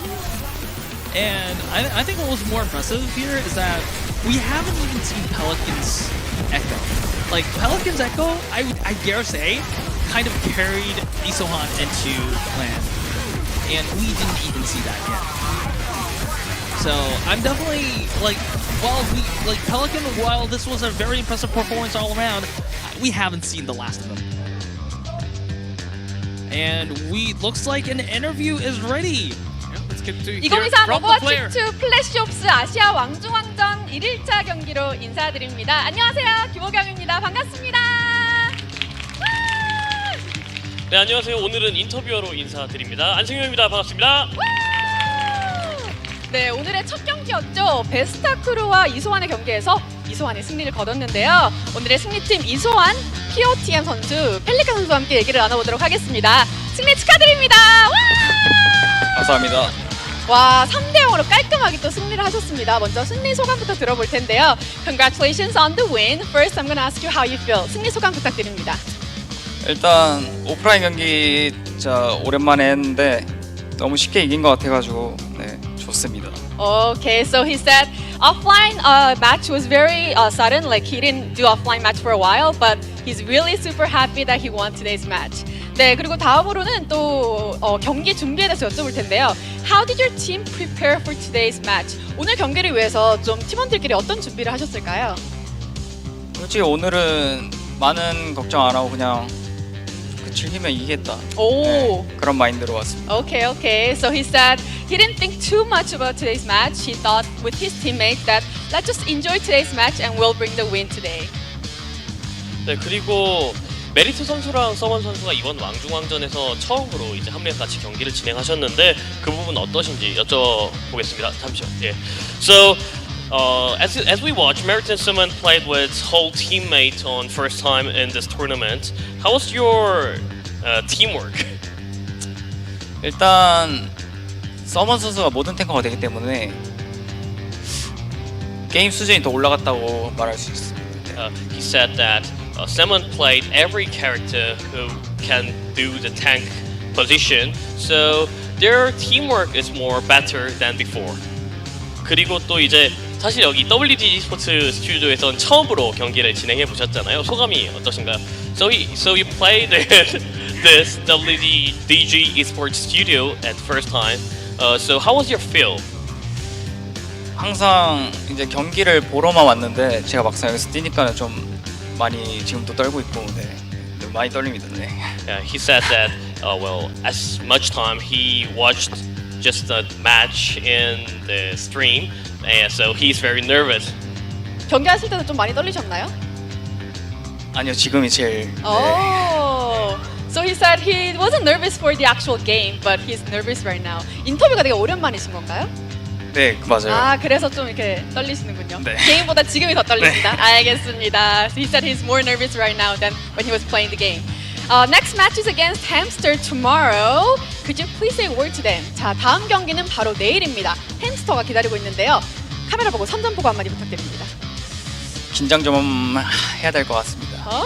Oh, so he said you better be ready for tomorrow's match. Lastly, could you say a word for your fans? 마지막으로 오늘도 정말 이렇게 응원을 해주신 팬분들이 많이 오셨는데 우리 팬분들에게도 한마디 부탁드릴게요. 우시는 거 아니죠? 좀 많이 부끄러운데 네, 너무 와주셔서 감사하고 네, 더 좋은 모습 보여드리도록 하겠습니다. 네, he said he's a little shy, but thank you so much for all your support, and he'll continue, and his teammates will continue to show a good performance. Great. So that was the interview for today. 네, 지금까지 이소환의 펠리칸 선수와 얘기 나눠봤습니다. 다시 한번 승리 축하드립니다. 감사합니다. 네, 저희는 잠시 쉬는 시간을 가지고 오늘 준비된 두 번째 경기죠. O2 하이스쿨 그리고 바렐의 경기로 돌아오도록 할게요. Okay, that was an interview from Pelican. We did get to hear a little bit, but coming up next, we'll have the highlights and you guys will have a few minutes to enjoy. And after that, we do have the second match ready, as you can see. O2 High School versus Vero coming up next. So stay tuned, don't go anywhere. More from FlashOps Holiday Showdown.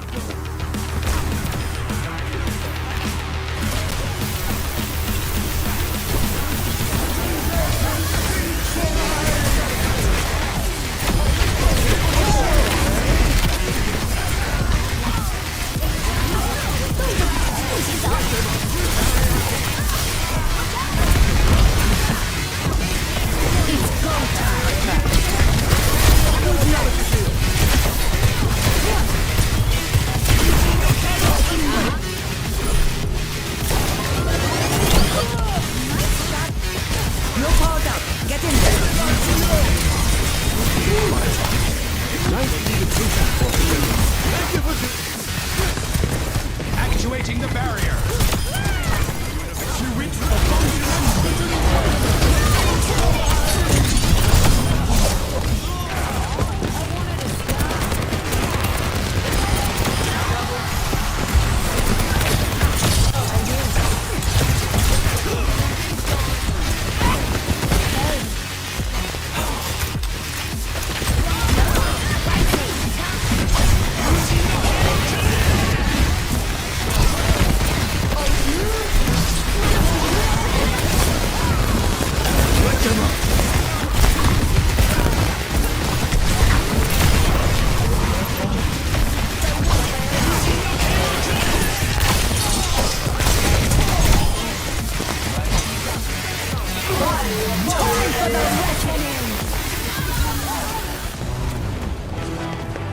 Well, there's a bunch of enemies over there.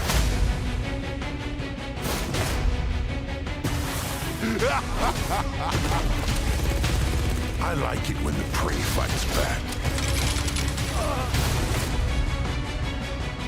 You do not want to hear me roar.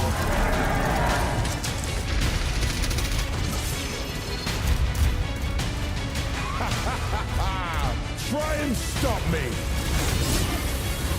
We are the Apex Predators!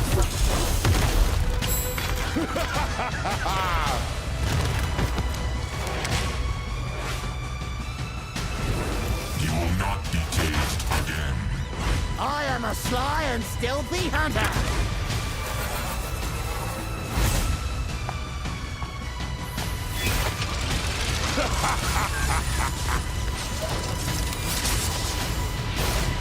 It's hammer time!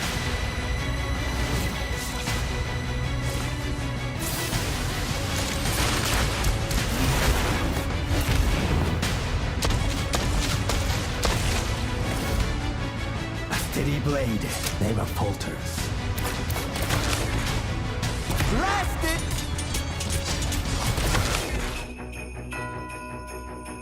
Working hard or working harder? Let's go sledding. I've always wanted to try that. A most impressive display. Let the festivities begin!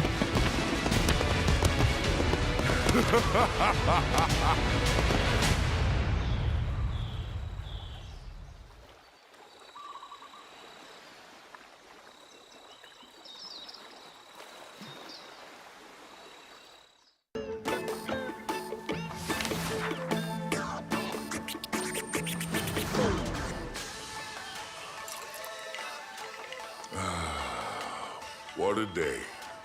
It's good to be alive. I'm going to let you in on a little secret. I wasn't always the friendly, carefree guy you see before you today. I used to take things very seriously. I never had time for fun.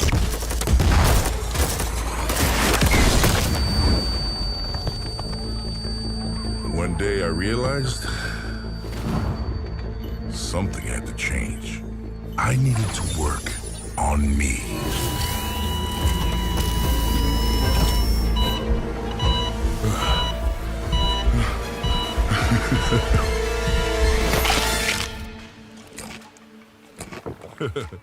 Now I've got a whole new outlook on life.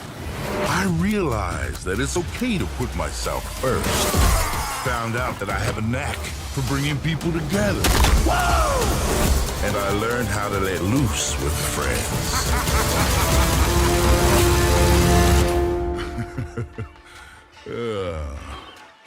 I work hard. And I play hard. So, I only have one question for you. Ready to have some fun?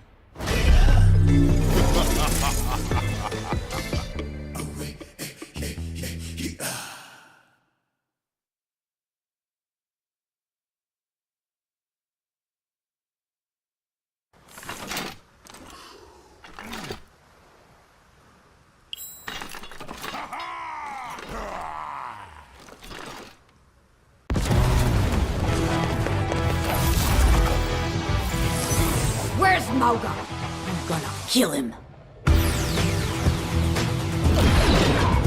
Reaper, Sombra, report. Mission success, Akande. We achieved the objective. Yeah, me and Smokey got the power relay data just like you wanted. Well, most of it. Most of it? What I wanted was a clandestine operation. Clean, surgical, and precise. You just destroyed a 300,000-ton null sector carrier in broad daylight. I could see the explosion from space. Okay, so we ran into a few problems. I am listening. Tracking the target was easy. The ship was badly damaged in Gothenburg. Never even made it back to base, which was better for us. All clear.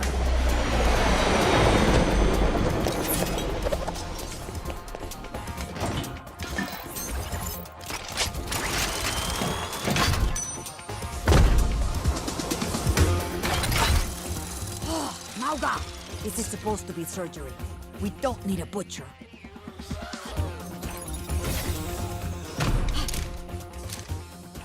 Don't worry, they're dead.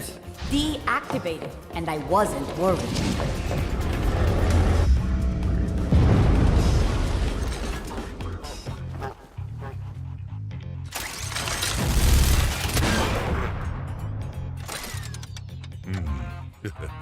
Yeah. Hey, you guys know what we should do? Yeah, we should grab the data. You know, like we planned.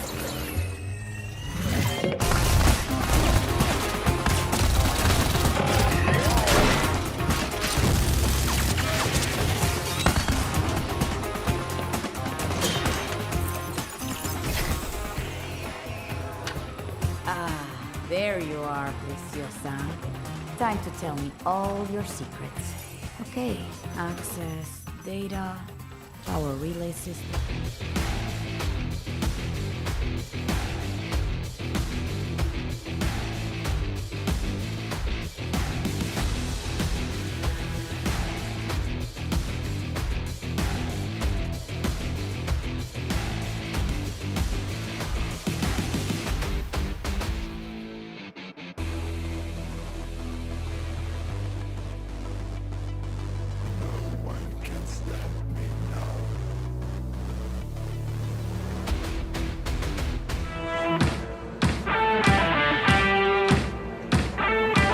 Welcome back, everyone, to FlashOps Holiday Showdown. It is going to be match number 2 here now, as O2 High School and Vero are getting ready to get set up. I didn't know that we were coming back on camera. It's okay. I wasn't picking I thought we were my going nose. to see the studio a little more here. I'm G-Clef, unknown here, as we just had our first match.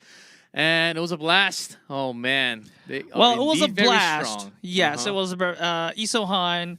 Blasting Vesta Crew. Vesta Crew, I think. Well, yes, I don't think Vesta Crew was necessarily bad. It was just Isohan being very good, and I have very high expectations for the, I guess, ultimate product for Isohan now, not just the beta.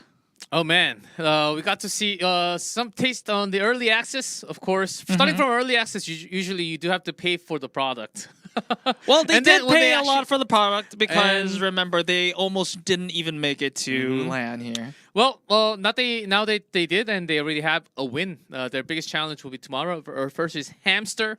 I think that match will be insanely good. Son versus Hamster from Group A.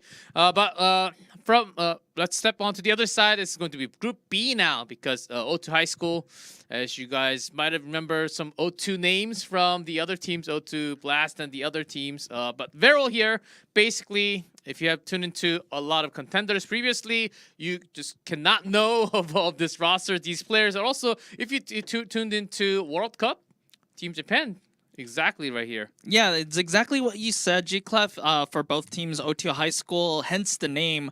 They are all OT alumni. They have been playing in O2 at the same time, actually. They have been playing in the 2021 and well, not always on the same roster, but these are the players that have been playing in O2 Blast from 2021 to 2023. Everyone on this roster has been in some capacity in the Overwatch League. So this is another team following Isohan that is on the very highest level of Overwatch, competitive Overwatch.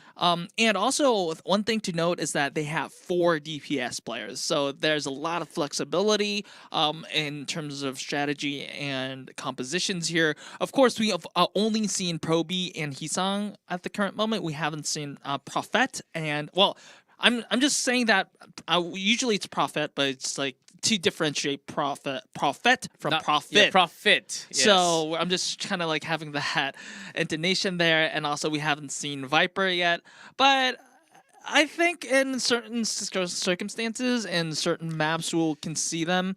I think it's safe to have a lot more DPS just in case a buffed Roadhog comes out from anywhere. Because we're on a patch with the Roadhog. I mean, if you guys have been following our cast, no one might remember, but we're on a patch called that a lot of, well, at least I do. I call it the Roadhog patch. And we're actually on the Roadhog patch, and where is he? Where's that hog? In your ranked games, double all right? buffed. In your buffed. hey, in your Come on, gold ranked guys. games, all right, G Clef? No, Competitive Overwatch, let's go. no, but put it on my serious face, I am paid to be an analyst, but I don't think we'll see any Roadhog anytime soon. But we'll also talk.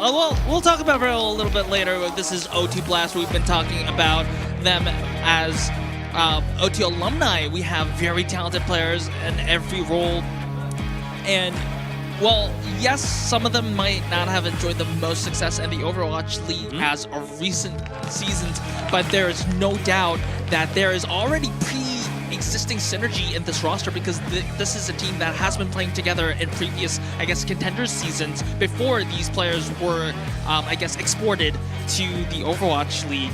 And I don't know, they will be definitely favorites coming into this matchup.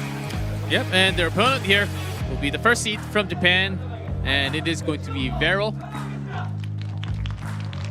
Coming up on stage as this roster has been nice together jersey. for a very long time. Yeah, those who've been following the Overwatch World Cup, like G-Club mentioned, this is Team Japan itself. And this is a very, not only is this a very talented roster, this is a fast improving roster. This roster, like we've been casting Contenders APAC for a while. Hey, they're doing the white team celebrations. And but this team has not, let's just say, because this, I'm talking to them in a positive sense, this roster was mediocre when they first featured in Contenders APAC, but now they're actually a really good team. The experience from them going against the best teams and the Overwatch League Opens and the World Cup made them even stronger. So as you can look at the last 3 matches, yes, of course they're against different oppositions, but Viral, they haven't dropped the map in their last 3 games. Not a single map. Even against Vesta Crew, who is the second seed that we got to see their faces just previously. And we will see. I don't think any other team can actually stand up against Viral. As oftentimes we do talk about how they can shine so much more in the, especially in the previous competitions like Tracer Sombra comp. I think that was one of the best that Viral was doing at the moment, but we do have to transition and adjust to the meta. Well, the camera is going back to O2 High School, and well, of course, there's nothing high school about this roster except for the logo here, which is kind of like the high school version of O2 Blast. This team is very strong, very talented. By the looks of the camera, it looks like it's going to be the usual roster for them. And, well, that's a Kiriko sign, actually. Kitsune light the path for O2 High School is what the cheer sign says, and the cheer sign on the left has too much text that I can't even read. So excuse me. Lots of checklists, and it's all checked. So I'm guessing it's good things. I guess overall. I guess that's a win condition list, right? And then maybe I don't know if that's even going to be Viral or O2. I'm assuming because it's Korean, it's O2. However, well, there's a whole lot of and a fan from Japan. Is that a hashtag or Japan win? Let's hear from O2 High School first. 탱커를 맡고 있는 맥스 최수민입니다. DPS를 맡고 있는 최희상입니다. 저희 O2 하이스쿨 장점은 분위기인 것 같아요. 다 친하기도 하고 나이대도 비슷해서 분위기가 좋은 것 같아요. 처음에 할 때는 이제 다 각자 다른 팀에서 1년 동안 또 했었기 때문에 안 맞는 경우가 좀 있었던 것 같은데 연습을 하면서 아무래도 작년에 했던 기억들이 좀 있어서 금방금방 맞출 수 있었던 것 같아요. 그 팀들에서 배운 것들 응용 좀 한 것 같고 다들 서로 이야기하면서 잘 맞춰 나간 것 같아요. 오투라는 이름으로 22년도 컨텐더스에서 이제 1년 동안 저희가 활동을 했었는데 한 번도 안 졌던 걸로 기억하거든요. 저는 개인적으로 오투라는 이름으로 저희 멤버가 다시 모였을 때는 뭔가 대회에서 지는 모습을 보여주기 싫었던 게 좀 있었던 것 같아요. 팀 이름이 뭐라고요? 바렐 아니었나요? 모르겠는데요. 누구예요? 그 니코? 방송 많이 보길래 그냥 많이 본다 그냥 그런 느낌. 니코 선수랑 KS 이전수 경쟁에서 봤던 것 같아서 방심은 안 하고 확실하게 이기겠습니다. 햄스터 팀인 것 같아요. 제 개인적으로 아쉬웠던 부분도 있고 팀적으로도 저희 팀 모두 다 이길 수 있다 생각했던 경기라서 오프라인 무대에서는 꼭 한번 이기고 싶습니다. 저희가 원래 연습했던 조합으로 했던 게 아니라서 아마 그냥 힘으로 찍어 누르지 않을까. 다음에 또 이렇게 좋은 대회가 열리면은 저희 멤버끼리 또 뭉쳐서 좋은 모습 보여드릴 수 있으면 좋겠습니다. 2023년 마지막 대회를 좋은 모습으로 좋은 경기력으로 마무리하겠습니다. 마지막 이제 12월이니까 2023년도를 저희가 우승으로 마무리 짓도록 하겠습니다. 이번 왕중왕전 저희 오토 하이스쿨이 꼭 우승하겠습니다. A lot of confidence from OT High School. They are, I guess, trash talking that they don't even know who Beryl is. No way. They have to. Well, I mean, of course they will, because they've probably been following the Overwatch World Cup. But I guess that translates into how much confidence they have coming into this matchup. We're seeing the usual roster that we've been seeing: Heesang, Proby, Max, Bliss, and Babel here. And wow, I'm impressed that they still have their O2 jerseys. Yeah, from the blast. The blast from the past is what they have here. Ooh, nice rhyme there. And Max actually having the support, and Bliss saying, hey, we'll become the champions, but I think we'll have to wait a little bit because they had some tough moments against Hamsters, as you have seen from weeks ago. Yeah, so they lost to Hamster twice in their qualifying rounds, qualifying knockouts. Well, it didn't stop them from being here on land. They are the second seed from Korea, so I don't think that they have like major weaknesses, but maybe it does not mean that OT High School is like by no means an invincible team. So maybe Beryl would have studied a lot from Hamster's win against OT High Schools, and they want to repeat that. Well, repeat that in the sense that Beryl did it, but they also want to go the Hamster way in a sense that they want to exploit any weaknesses that OT High School may have. Yeah, that's OT High School, the second seed from Korea. As the only team they basically lost to was the first seed, the Hamsters, which we'll see in the next match. So just stay tuned as we'll get to see at least all three teams from Korea today. Yeah, remember, OT High School, like, let's just say how strong OT High School may be is because they won against Isohan 3-0. Yes, that was actually, I think, twice, if I'm not wrong. Yes. In the Both first stage times and the later stages. So, and this is Beryl on your screen here. They are the prominent team from Japan. No other Japanese team are even close to like matching them in terms of I guess team power. I guess. Yes, that too. And plus, unlike Vesta, Beryl does have offline experiences. Yes. Quite a lot actually. Yeah. So in terms of how somewhat they're used to these type of studio on-stage experiences in front of the crowd, I don't think they have not much of a worry for them to actually go onto like a choking stage because of the crowd issues or whatsoever. So let's hear from Beryl. 안녕하세요. KSG입니다. チームではタンクを頑張ってます。バレルオーバーチモンのミホークと申します。 DPS とサポートをメタによって使い分けています。バレルオーバーチモン所属のミントです。チームでは振り切ってやルシオをプレイしています。いい結果を残せるように頑張りたいです。よろしくお願いします。バレルオーバーウォッチ部門所属クラウドです。ロールはフレックスサポートで主にアナやバティストをやっています。バレルの DPS 担当してますクキです。エコーとトレーサーが好きでよく使ってます。よろしくお願いします。バレルは、日本の唯一のプロチームで、バレルのメンバーは、日本代表に全員選出されて、今年のワールドカップ、2023の日本代表として一緒に戦いました。ワールドカップで出た時はすごい圧を、感じてたりしたんですけど、やっぱり今その現状のバレルで出るっていうところで見ると、2023年は、日本の国内チームに一度も負けなかったっていうところの自信と、そこに関してはプレッシャーというかもう日本を背負ってる気持ちで全然プレイできると思います。今回の大会では絶対にダフに勝ちたいです。絶対に、パシフィックコンテンダーズの借りは返します。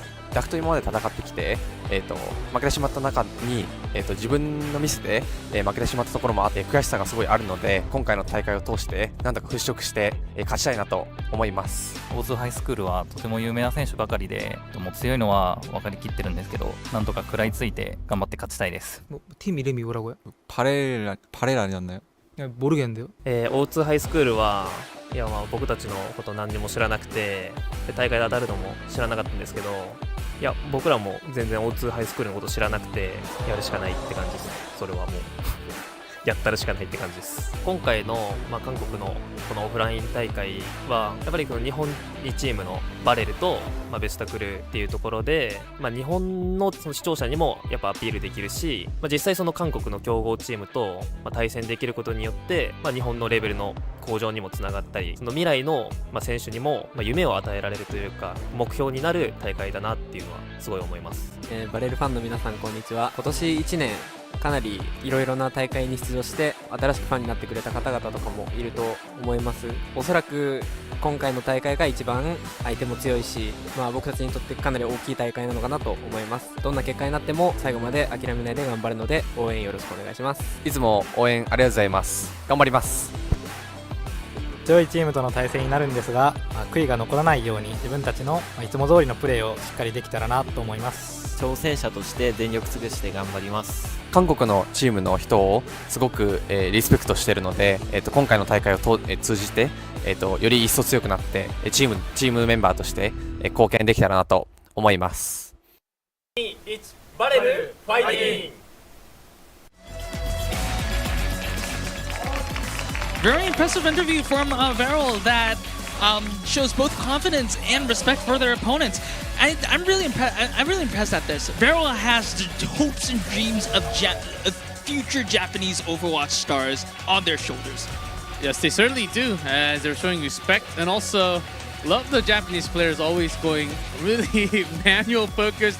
I am this player on this role, playing these heroes. And sometimes they do go off the papers of what they have said before, but oftentimes they do stick. And this team's one of certainly from Japan, one of the fastest teams in terms of team comp changes when it is required, depending on the map.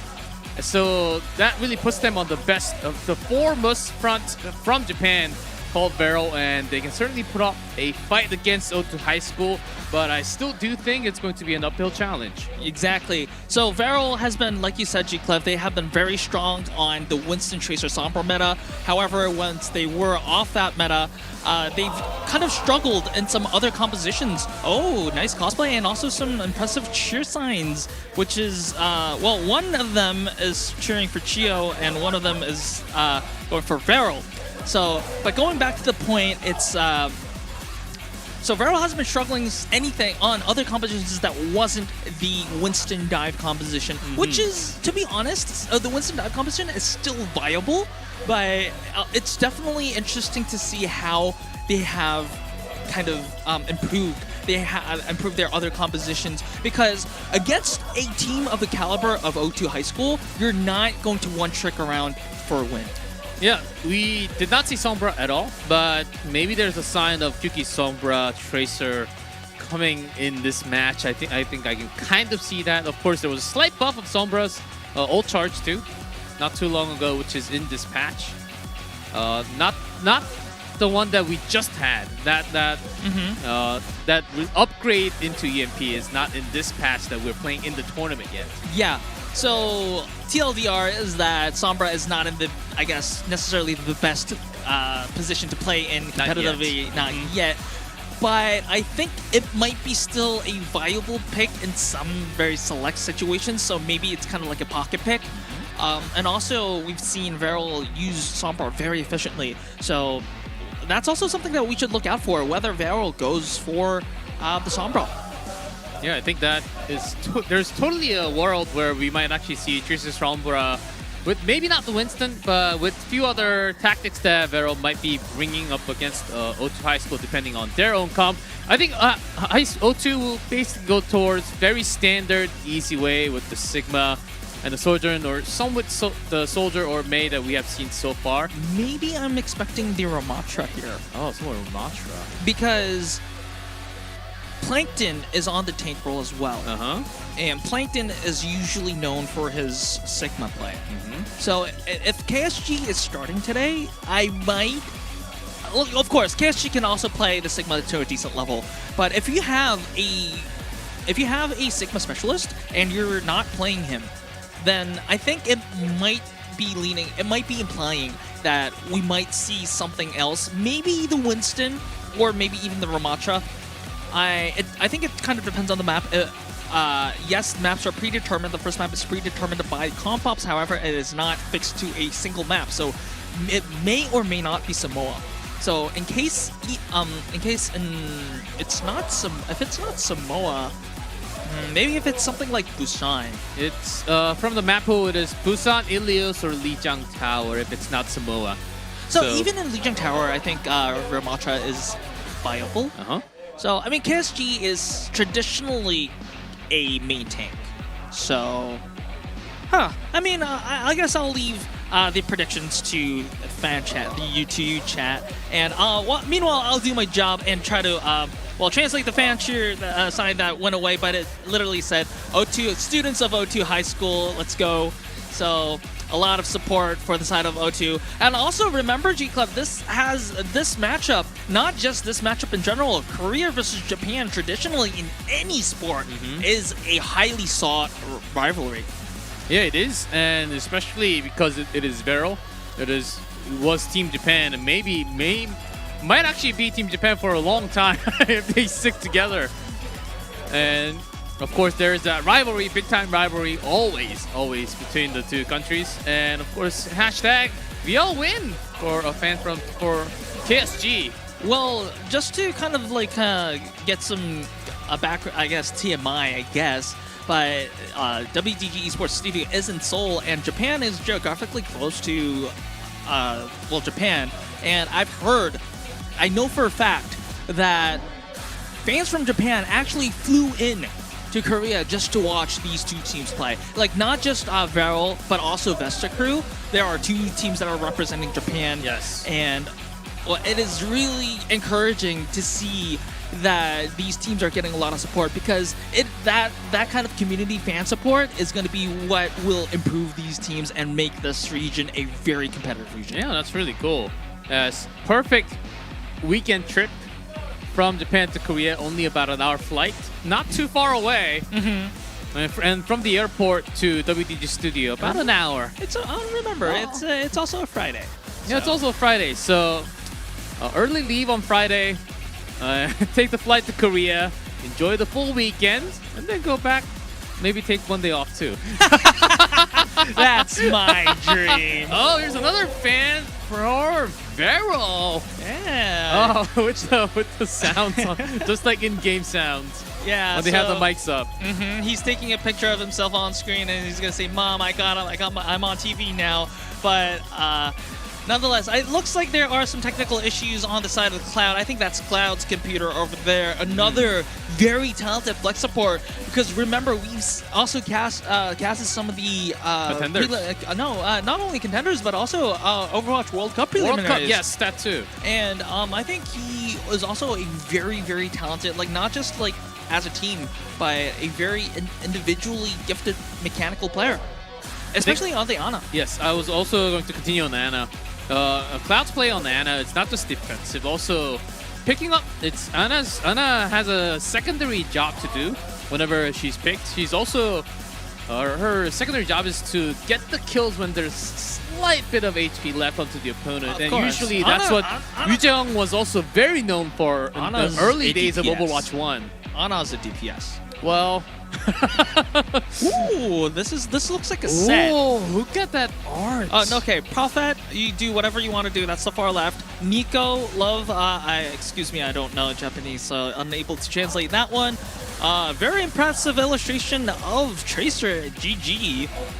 And the one on the far right is Let's Go Bliss. And on the far back, it's like, okay, so Let's Go Stalker. No, it's Let's Go Stalker. So. Okay. So that's an impressive art that I will not be able to draw during this lifetime at least. Well, I mean, I keep on saying there's so many talented fans in the Overwatch community, like not just on site, but if you look at Twitter. Oh, it's not Twitter anymore. It's X. But if you look at X or some other social media, so many fans, so talented. We're blessed to have this kind of community supporting us. And it looks like Cloud just sat up, so it looks like our technicians, our engineers are trying to fix that issue. Hopefully we'll get back into the match very, very soon, because we're in for the gameplay. And if we actually need to change the PC or anything, we do have an extra PC just to get ready. Okay, we got back. Sorry, So it's we're not back the on player, camera. it's not the gameplay that you wanted to see, but please bear with us as we are getting ready for the technical issues to be cleared out so that we can start the match. Yeah, if it takes any longer, we'll let you guys know. But for the time, it does seem like the computers, it seems like the technicians was actually diving into the computer, which means there's somewhat more of a difficulty level, and maybe they have to replace the hard drive to something else, or to replace the entire hard computer. Well, I mean, just to kind of give you on like a brief, I guess, introduction of like one of the more known issues that players kind of experience in offline matches is that because the sound equipment, the headsets are not something that you usually use. It is not the same. Sometimes players kind of feel uncomfortable with it, especially with the noise canceling. Yeah, because some of them are not used to noise canceling, and it might be a different setting, and some of that might hear some type of static depending on the equipment. Yeah, so this is the ones that the players use in the stadium right now are the ones that Overwatch League players used to use. So it gives out a active static that cancels out the noise. Yeah. Talking about static, it seems like because of those statics or any other issues that we might not know, we need a couple of more minutes, guys, and we will take a short break. Once we come back, I hope the issue is resolved, but we'll take a short one. When we come back, let's have that match number 2. No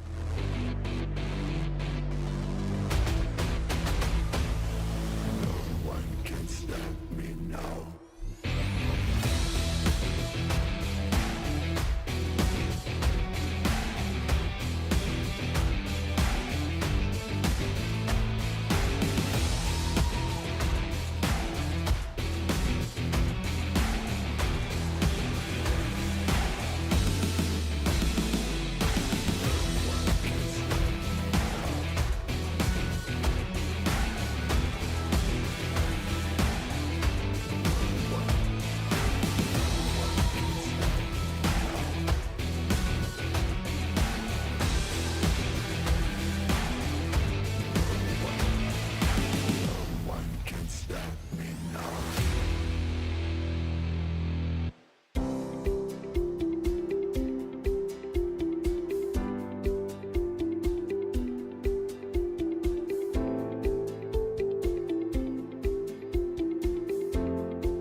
and welcome back everyone to FlashOps Holiday Showdown. It is day number 1 as we get things scrambled, and maybe the scrambling has been... You wanted this. No. You wanted to say started, and yes, we're back. Hopefully Cloud's PC was supposed to be back, but we're not sure yet. I was hoping that we go straight into the match from that camera, but we're back, which means that they might need maybe a minute or two to get back in, but at least the timer didn't suddenly change into some at least we're not more back minutes. to we're not back to the advertisement / timer.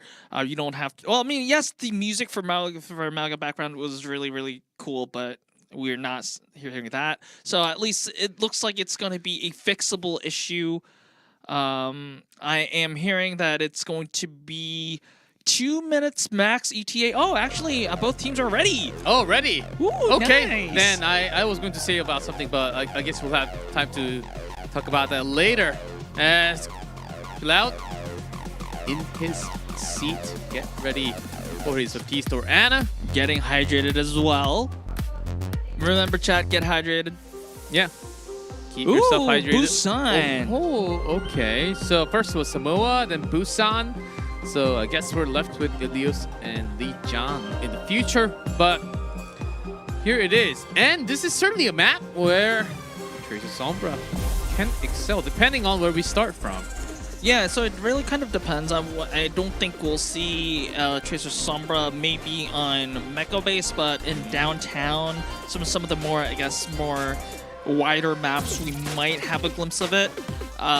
Interesting to see what Varel thinks about the how Winston double flank places in the meta right now. Also an interesting fact is that O2 High School nor Varel has played Busan in the qualifying rounds. Both teams actually have a pretty good record in Control. O2 High School at 2-1. Not a big sample size, but it's still a 67% win rate. Oh, I'm guessing because Varel. Wow. Varel actually is really popular, even considering that O2 High School is in home ground. And unknown, as you have mentioned, KSG. Unmanned. I think this, in theory, works a lot. Does a lot of wonders because, in theory, it wins over the Sigma composition, whether it is the Sigma Poke composition or the Sigma Rush composition. The O2 High School composition with the Symmetra and the Lucio is more of a brawly Sigma Rush composition. So KSG and his composition should have the upper hand, but remember this team. He goes down early. That's the main loss. 45 at the moment as KSG is struggling to survive even through the immortality field. And the rest of the members pushed off to the side. Cut off there, but no, that was totally basically fine. a team fight. One big push from O2 High School. Yeah, so I was mentioning how the composition was in favor of Varel, but still O2 High School showing that compositional advantage is not everything in Overwatch. And of course, O2 High School is definitely favored in this matchup. KSG already very low. The immortality field there to save KSG, but KSG survived mid, taking down early. Nico QK also down, so it's also O2 High School going to be winning the second fight as well. And this is not going to be ticking as quickly as Flashpoint. However, they will be having the ult advantages that will be online very soon. All 5 members of Varel went down in the split second there. As Loud tried his best with the field, but KSG seems like he's getting focused a lot here. As the movement through the teleport, keeping that entrance locked in Varel. Some more time. Immediately after, there's a Matrix, Blizzard, everything popped up from O2 Flash. High School, and a lot of Frozen members. Wow. And they're picked off right after. So the photon barrier, the Blizzard, and the Hermetic Flux was used. 3 ultimates used on the side of O2 High School. Clouds and Amplification Matrix was used. So I guess it was an acceptable trade in terms of ultimates for Varel, but the damage is being done and accumulating as the progress is approaching 80%. Beryl needs to win this fight, or else this is going to be a 100-0 start for the side of O2 High School. Might have to take the sideways, but instead they're choosing to go straight in again. Okay, Matrix from High School. PSG definitely needs to survive if he wants to use the Annihilation. 90% means that if he might run, he's going to be round here. Oh, they're going. PSG goes down right before their ult. Hits 100%. And that should be it. O2 High School securing the first point on Busan. Wow, so Varel just this showing how much O2 High School dominated this round can be seen as by Varel using their first ultimates after the round finishes. Like, for the exception of Cloud, who used the amplification matrix on like the second to last fight, everyone didn't have the opportunity to use their own. Hey, everyone's frozen on that. Easy time to be using the Lux. Let's see how they fare. The next map's gonna be downtown. Okay, it looks like they are going with comfort here at KSG on the Winston. And being on the Winston means that the support line is going to be Brig and the Ana. We've been saying very good things about Cloud's Ana. Let's see how it can turn the tide. O2 High School still going with the Sigma Rush composition. Nothing changed from Mechabase. Oh, that's a good start for Beryl. Well, getting that first kill. Nice pick off there. 45 PSG. And now Beryl stepping onto the point first. Go to High School. For now, backing off after losing one. So this is the first time that a Japanese team actually we'll say that won a team fight in today's matchup. Beryl's very low. Oh, but immediately shoots back. O2 High School looking like they're going to immediately regain control of the point. Not yet. It's still contested. However, not for long as Mint falls as well. So only 22% progress for the side of Beryl. Yep. Probe has to conclude a Cassidy now. And big change of Beryl after losing mid later. Well, the Cassidy is something that Probe has been using several times in O2 High School. This is specifically to counter the Echo threat from Kuki, and I think it's actually a pretty good idea because with the composition that O2 High School has been running, it does not have any anti-air capabilities. So this is a great opportunity for them. I guess that's a good choice. And to bring up the game, there is that PSG Nano Winston. PSG dives in early, but not going to find the right target. And going to go on to Roby on the other side. There's Sigma. Max trying to sustain, and there's a flux. Catching Q out once it strikes. And that should be a kill. The first one. Follow up. Skirmishes in the middle. PSG is committing to this fight using that Primal Rage. However, is struggling just to survive, and his teammates are falling down. So it might be just an ult expended on the side of Beryl. It's still a little too much, as Nico did take a trade against the Cassidy against Probe from O2 High School. But I think there were still a member less from Beryl's side before that. So, if you look at how the ulti clone is running right now, Beryl used the Nano Winston and also the Primal Rage, whereas O2 High School used the Revenant Flux. So, O2 High School has a lot more tools at their disposal. So, this is a fight that O2 High School should be probably winning. Beryl needs to make a lot of value out of the GS ultimates if they want to win this fight. And they need to win this fight if they want to keep the round going. And Nico popped that overclocking. Nico pulls this off and gets the kill, but the blocks are real for O2 High School. Cannot do any extra damage, and guess she's there but alone. Is there any source of cover?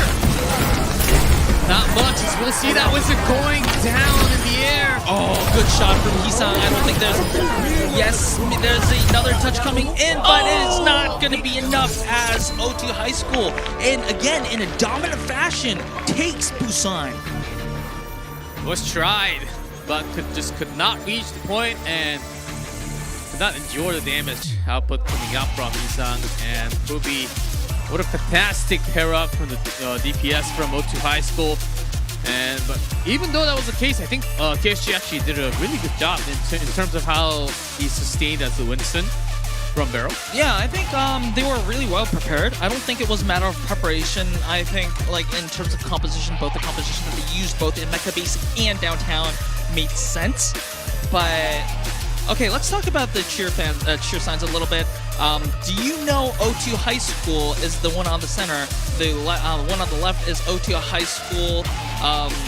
Well, we're taking over the class on the left, which probably means Varel.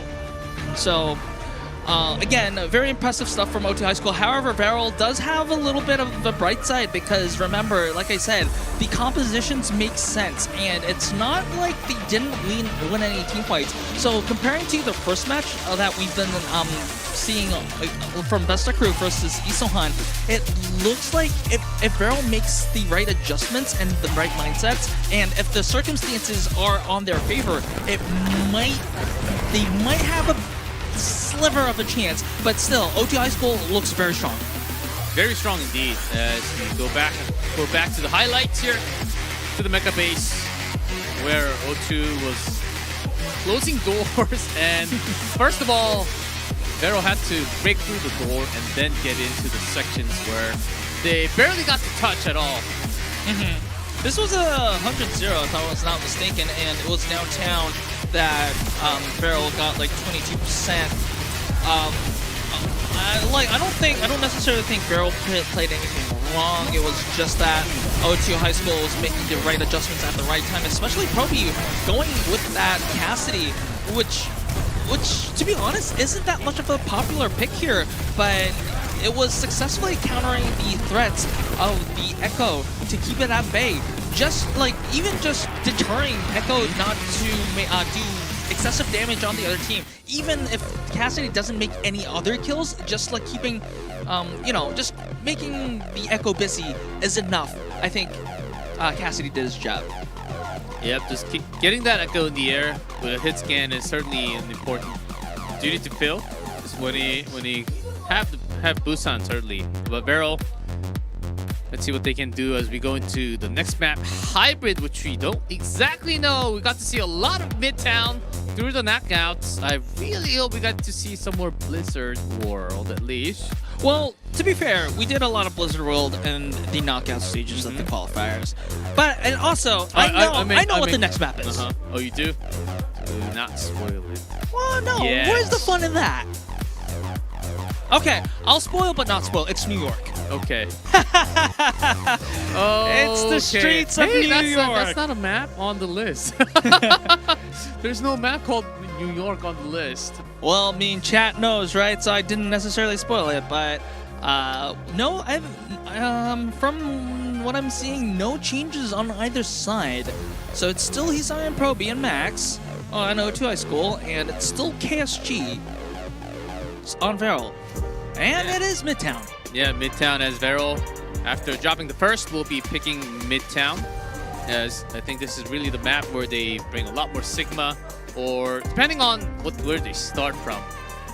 Of course, I don't have that to spoil, but O2 High School will be having side selection. So usually, if I'm just kind of like saying out of experience, usually the stronger team, the team that has the higher power level, usually tends to pick defense first because they want to full hold and then they want to just take a pick.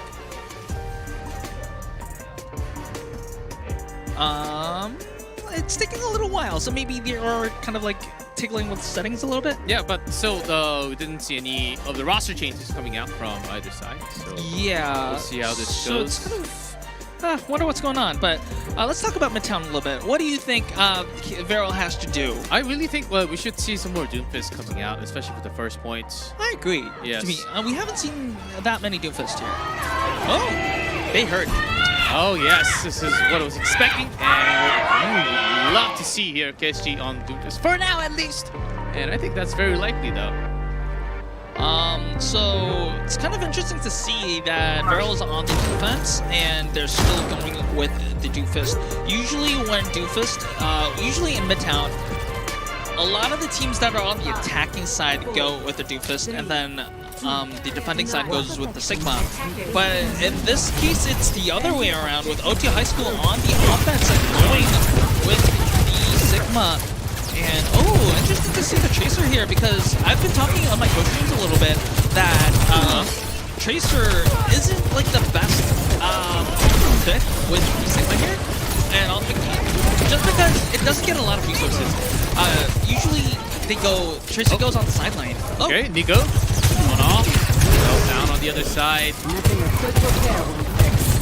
So to High School, they need to regroup before they go in again. Yep, and let's Hisang make some type of an upset. Well, I mean, again, it's not easy to do that because there are so many limited resources. Oh, another shot from Nico.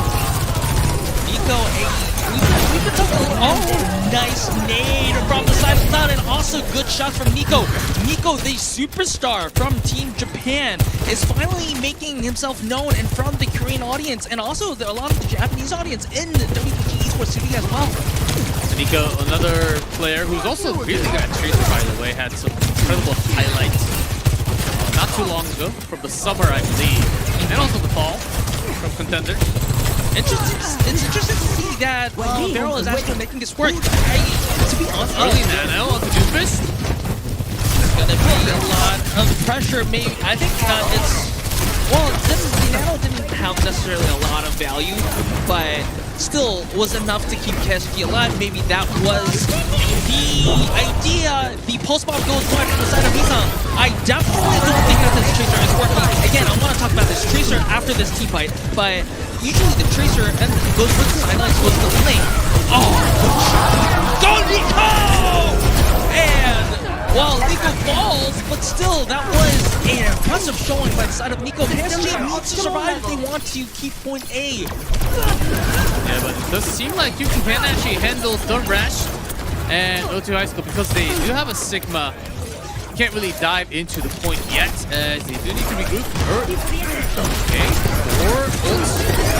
It's going to bear a lot of pressure. Keshi does have the ult, so will be safe unless he gets melted down. He's not taken down. That's a good start for Beryl. Oh, Robin shut down during mid-overclock. Beryl are in their booth. Yeah, it's all Nico here from the beginning till now. Of course, there's a lot of help from support, and KSG actually not overstepping the line as Doomfist, which is very, very hard to do oftentimes. Sticking right next to Nico, making sure that he does have the tank duty to build. OT High School acknowledges that the Tracer is not going to work. They're rotating Hisang into the Echo roll to match Beryl and Echo. And it's up 1 minute. OT High School is dropping a sweat here. They're using support ultimates. They are taking out KSG, they are taking out Cookie. Maybe this is going to work out. They are finally going to take that point A they have been waiting for. It does seem like they are going to be taking it, and Beryl, they had to use the rally and plus a few, but still keeping that nano and the duplicate from Echo.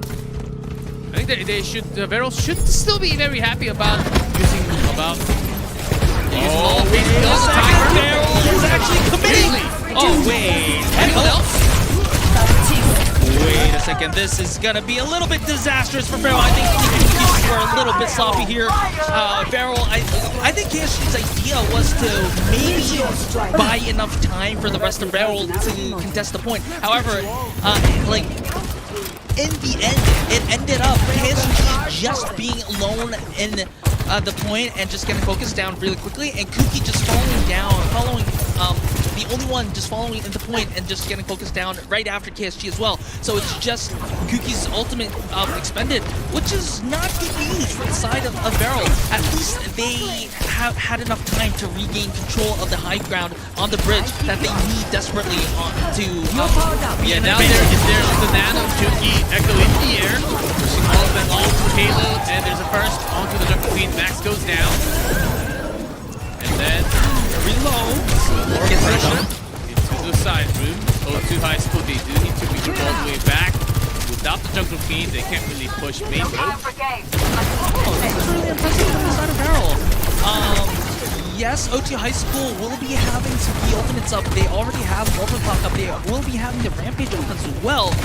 Rampage, but Cookie down on the neutral fight. Proby, good shot onto Cookie. This is going to give a lot of breathing room for the side of OT High School. They might not even need the Overclock to get through this bridge. Payload really down here as the long range has been won by Hisang and Proby a lot of the times. So after the first point has been somewhat quiet. I think they're willing to let go of the payload until that moment. But still, Feral is getting Feral is stalling very well, surprisingly well. They have the ultimates on their favor now. Yes, OT High School has 5 ultimates by the Feral. KSG starting the aggressive pull the trigger first with that. Gravity Flux, no casualties, but very low health bars all over the board for OT High School. Proby going with the Overclock, no casualties, using all the ultimates at their disposal. OT High School definitely has to win this. Yeah, with that Rampage, it seemed like Feral was going to go for that one. At the moment, having 4 members up, they really keep the sustain. Yes, without PSG, I think it is going to be High School taking this fight. For now, and they actually get more push. There's still Kyuki, and both of the supports taking damage.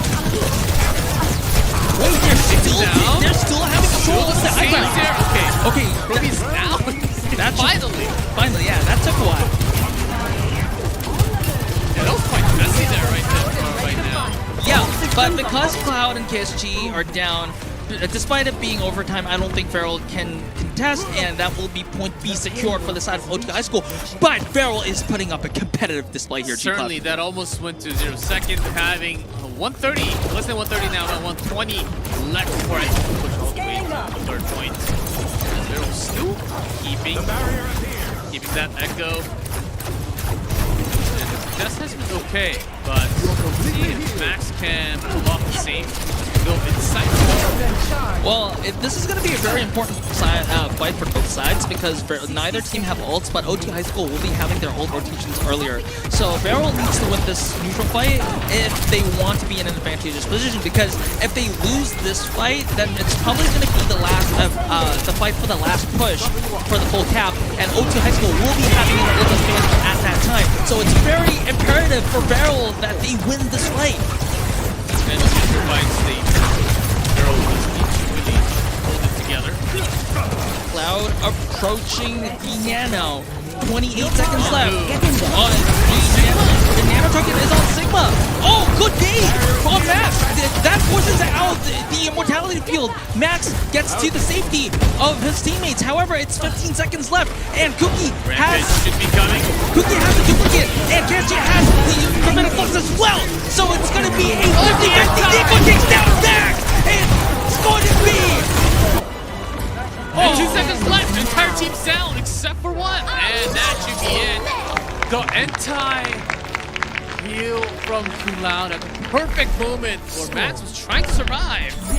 Yeah, OT High School did get a lot of progress on the payload, considering that it is Midtown, and also Midtown is a relatively tricky map to complete. However, Feral should be feeling very, very happy with their performances here. They won several fights, and they won some of the more trickier fights against an opponent that they are, a lot of people would say, expected to lose against. Really has to give it to Feral of how they that Tracer. Yeah, you had a lot to talk about the early game Tracer here, right? Yeah, I think OT High School kind of wasted a lot. I keep on saying glass too.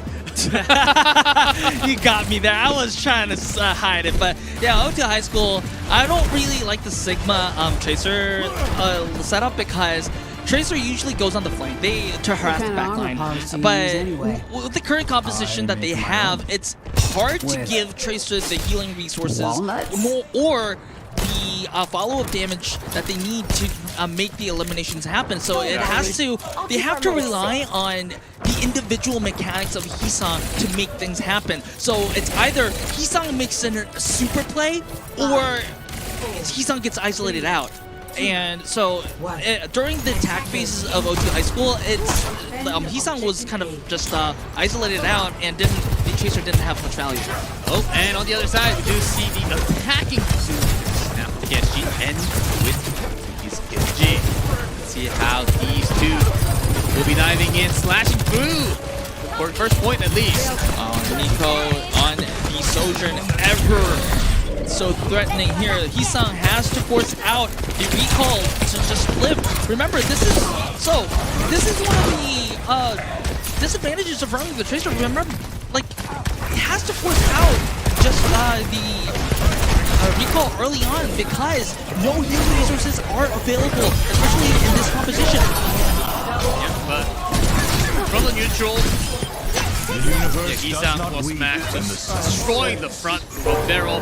For now, that was the very first. Well, yeah, again, I still don't like the Tracer pick from Hisang, but still getting a lot of value from it, at least in the early stages of this Beryl attack. Collapsing together when Max uses the accretion. So, good team effort from the side of O2 High School. Now, the real challenge is going to be when O2 High School has the ultimates. I was trying to say Beryl has to make this a little bit slow so that they can have the ultimates as well. However, O2 High School knows this and is not allowing that to happen. So they are winning the neutral fight once again and will have those ultimates way before Beryl does. Yep, and even after Unknown says all that, Hisang does finish his duty. That's mainly because the team was already winning the team fight even beforehand. But unless you can make your solo play work like that, you do need a lot of 1v1 time, which on this map, and the first point, there's not much of a location that you can actually just have a 1v1 fight as a Tracer. So that's where Unknown was getting the points. But with that many ults from O2 High School, Beryl might have to have an expensive fight here now. Yeah, so what Beryl has to do is that they're probably going to use the Nano to get on the Doofus or the Genji. They have to use one ultimate to bait out 2 or 3 ultimates from O2 High School. Then they can afford to lose that fight. And then, that's not a good sign. Yeah. PSG backing off. Just to survive. To the pack. Oh, well, at least the Hisang pulse bomb went wide. Still bomb and plus too many tools from High School. This is not good news for Beryl. That's Anna in the air. Nico gone also. QTSG barely alive. And the remaining two, where are they? So remember, what I think Beryl should have probably done is they knew that they were probably going to lose this fight. So, and with less than 60 seconds remaining now, they should have kept their ultimates. And because O2 High School used 3, 4 ultimates, they would have probably had a good chance with just O2 High School having the rally. Yeah. However, they still have a chance because they have the biggest combo, the greatest combo. They have the Dragon Blade. Now the blade, not it! Kutan goes down right next to Hisang! And Genji goes down right after! That High School just giving no time, no chances for Beryl to eat. The blade was used? Nico knows he's gonna be dead. The blade was used? Yes, when? the blade was used. It was off screen, but this is getting worse and worse because they already expended both DPS ultimates. They only have the Nano. Now it's just going to have to be the Doofus Nano to touch. 4 seconds left on the side of Beryl. Kuki maybe on to touch. Yes, the touch was happening, but KSG sacrifices his life for it. Hisang dueling. Yeah, now the one's a bit.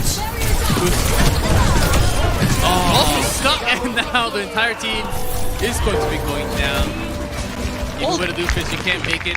Despite some of the good fight efforts on the defense side of Beryl, they failed to make a strong impression on the attacking side. They had some good moments. Especially on the last fight, they had, second to last fight rather, they had the tools. They were in an ult advantage, but unfortunately, they were unable to capitalize over it, and despite having like a 4 versus 1 ultimate lead, they used 2 ultimates and still fell down.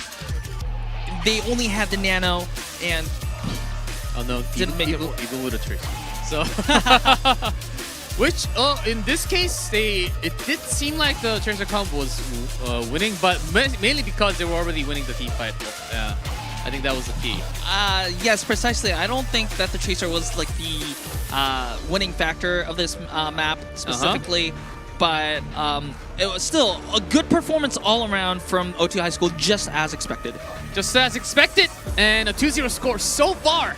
Let's see what Vero can bring us after a short break. It'll be hybrid next.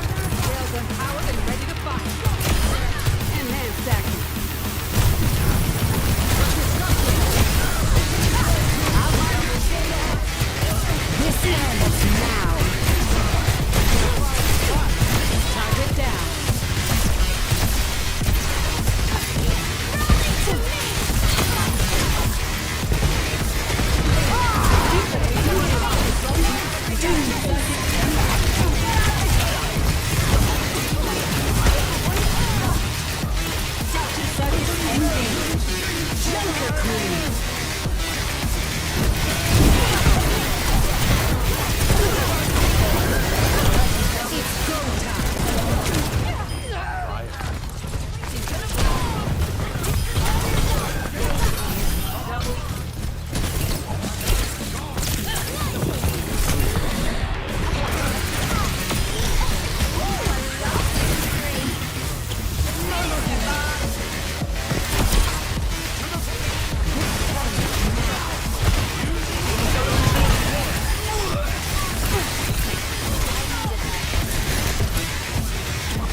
Well, there's a bunch of enemies over there.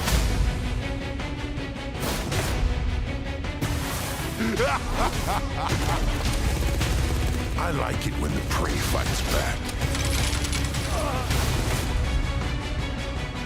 You do not want to hear me roar.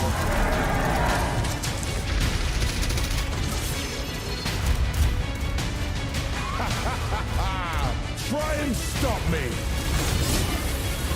We are the Apex Predators!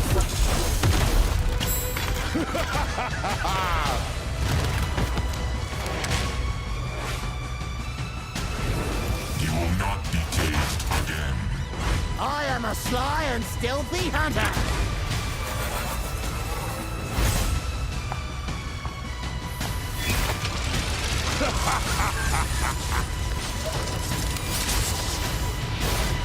It's hammer time!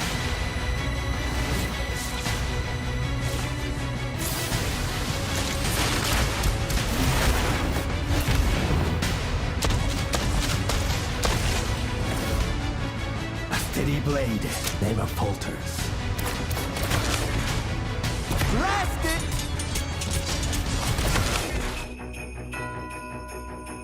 Working hard or working harder. Let's go sledding. I've always wanted to try that. A most impressive display. Let the festivities begin!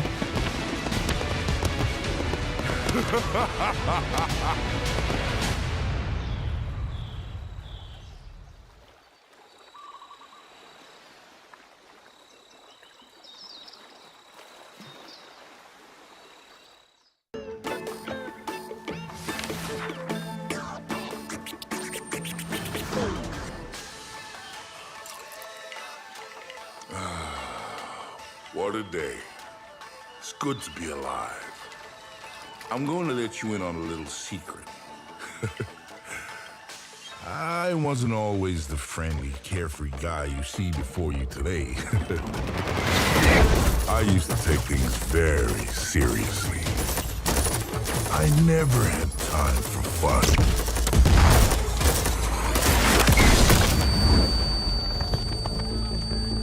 One day I realized something had to change. I needed to work on me.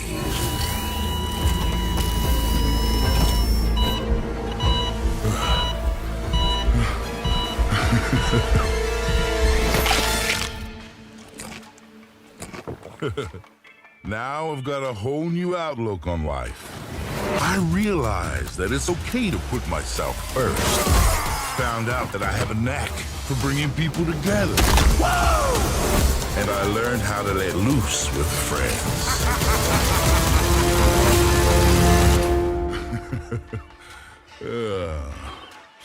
I work hard.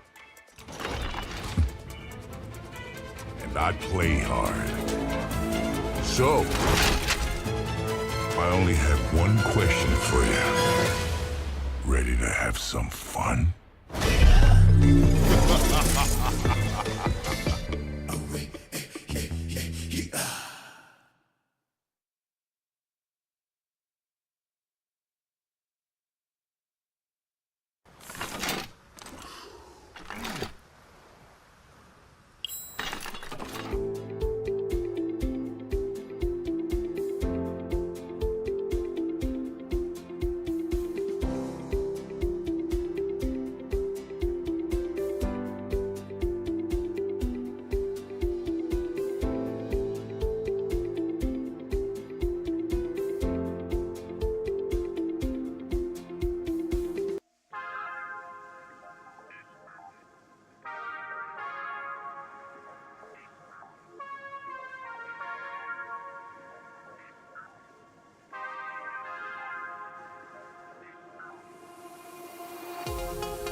Welcome back, everyone, to FlashOps Holiday Showdown. We're in match number 2 between O2 High School and Vero. Right now, a 2-0 lead from O2 High School.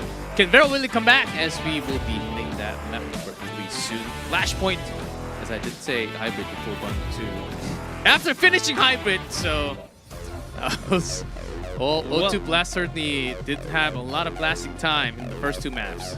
Yep, O2 High School looks like they're not going to have any roster changes, same for Vero. So right now we're not seeing Plankton nor Mihawk yet. We're going to Flashpoint. Let's talk about Flashpoint a little bit. I think Vero should be a little bit confident with the statistics right now. We're going to New Junk City. O2 High School, 67% win rate on New Junk City. And Vero, 100% win rate. Can I guess? Vero has 100% on everything. Yeah, but very small sample size. It's so they're 1-0 on New Junk City and 1-0 on Survasa. But still, they'll feel at least, hey, they need all the statistical, mental support that they have right now, advantages that they have right now. Because if they lose this one, they lose 3-0. And remember what I said, G-Clef, especially when every map counts, like if you're 1-1, map differential will be key in determining whether you secure that second place or not. Yeah, that is very important, as we only have 3 teams in a group, which means that you only play twice.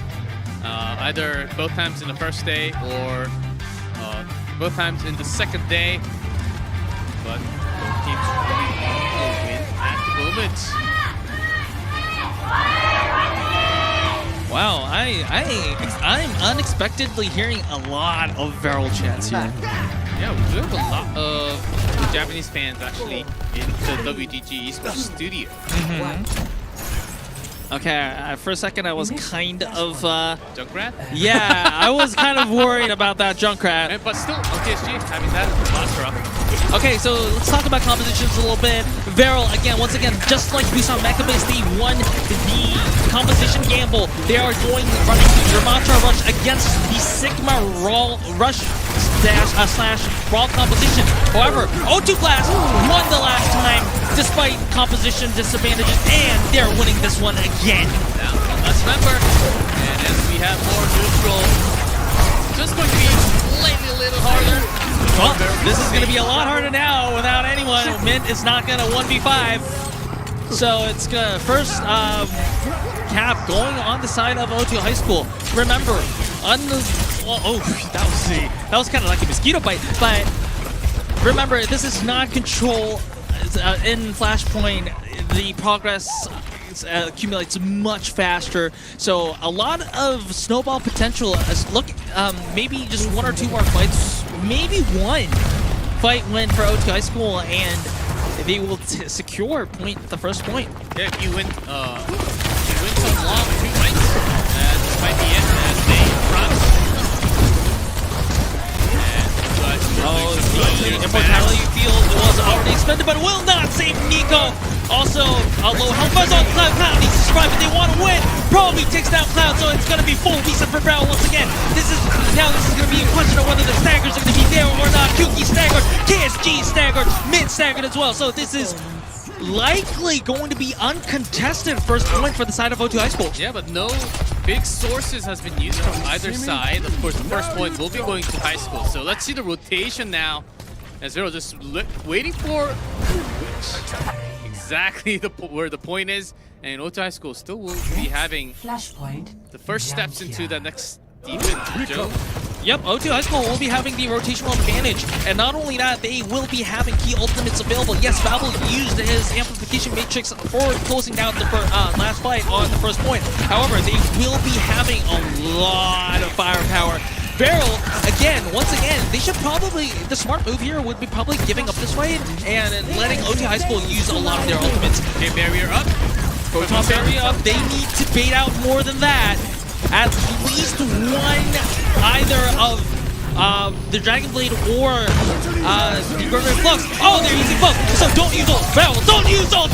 No, Mid, please.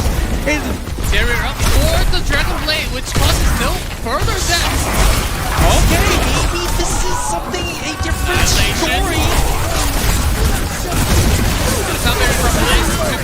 Wait, this actually might work for Barrel, but Nico falls down, so this is Matt's fault, so this is still a 50-50 fight. Kuki! Some trades in the middle. Oh, trades happening all left and right. It looks like they are taking the point. So, okay, I apologize, Barrel. I thought that you would be better off baiting out O2 High School's ultimates and using them for the next fight, but still, they are not over yet. Yeah, they got the points. Still, Liz is taking down a few more before going down because there was no extra sustain. But in the end, Barrel is having control of the point, and they will be having members coming back quickly. Not if Kish falls. Kish needs to be very careful here. But he is indeed Ramatra, and also had to use the immortality field early on. That's on the cooldown. Oh, Nico takes down Nissan, but Nico is also taken out in the process, so it is still a 50-50 fight. DPS trade now up to 4-4. Barrel did lose the point now to O2 High School. Picking up about 50+ KSG. Sentry. So the longer this fight gets, it's in favor of O2 High School because they are in control of the point. If they win this fight, this is gonna be point secured for O2 High School, and it looks like it is going to be that way, despite the best efforts for KSG. And well, I don't think there is a chance for another fight. Yes, especially if Nico is gonna get staggered here, then this is gonna be it for the second flashpoint, and this is map point and also match point for the side of O2 High School. And the third going towards O2 High School, so even better for them after grabbing the first 2. So Barrel, in terms of rotation, it seems like they have chosen the longer path around, but okay, spotted by Provi. So that won't really be the advantage as the rotation point. The Photon barrier used early to deny a lot of damage in space for the side. Oh, that was a huge rampage. And Barrel is falling like toothpicks right now. They're kneeling down to the queen. Or they're getting toothpicked by that rampage plus damage. And the rotation wasn't bad, I mean, but there are only so many ways that you can rotate through the map. And O2 High School, they're not really going to let that go through. The bright side for Barrel is that they are going to be having all 5 ultimates very soon. Okay. Probably knows that the sound barrier is not available yet.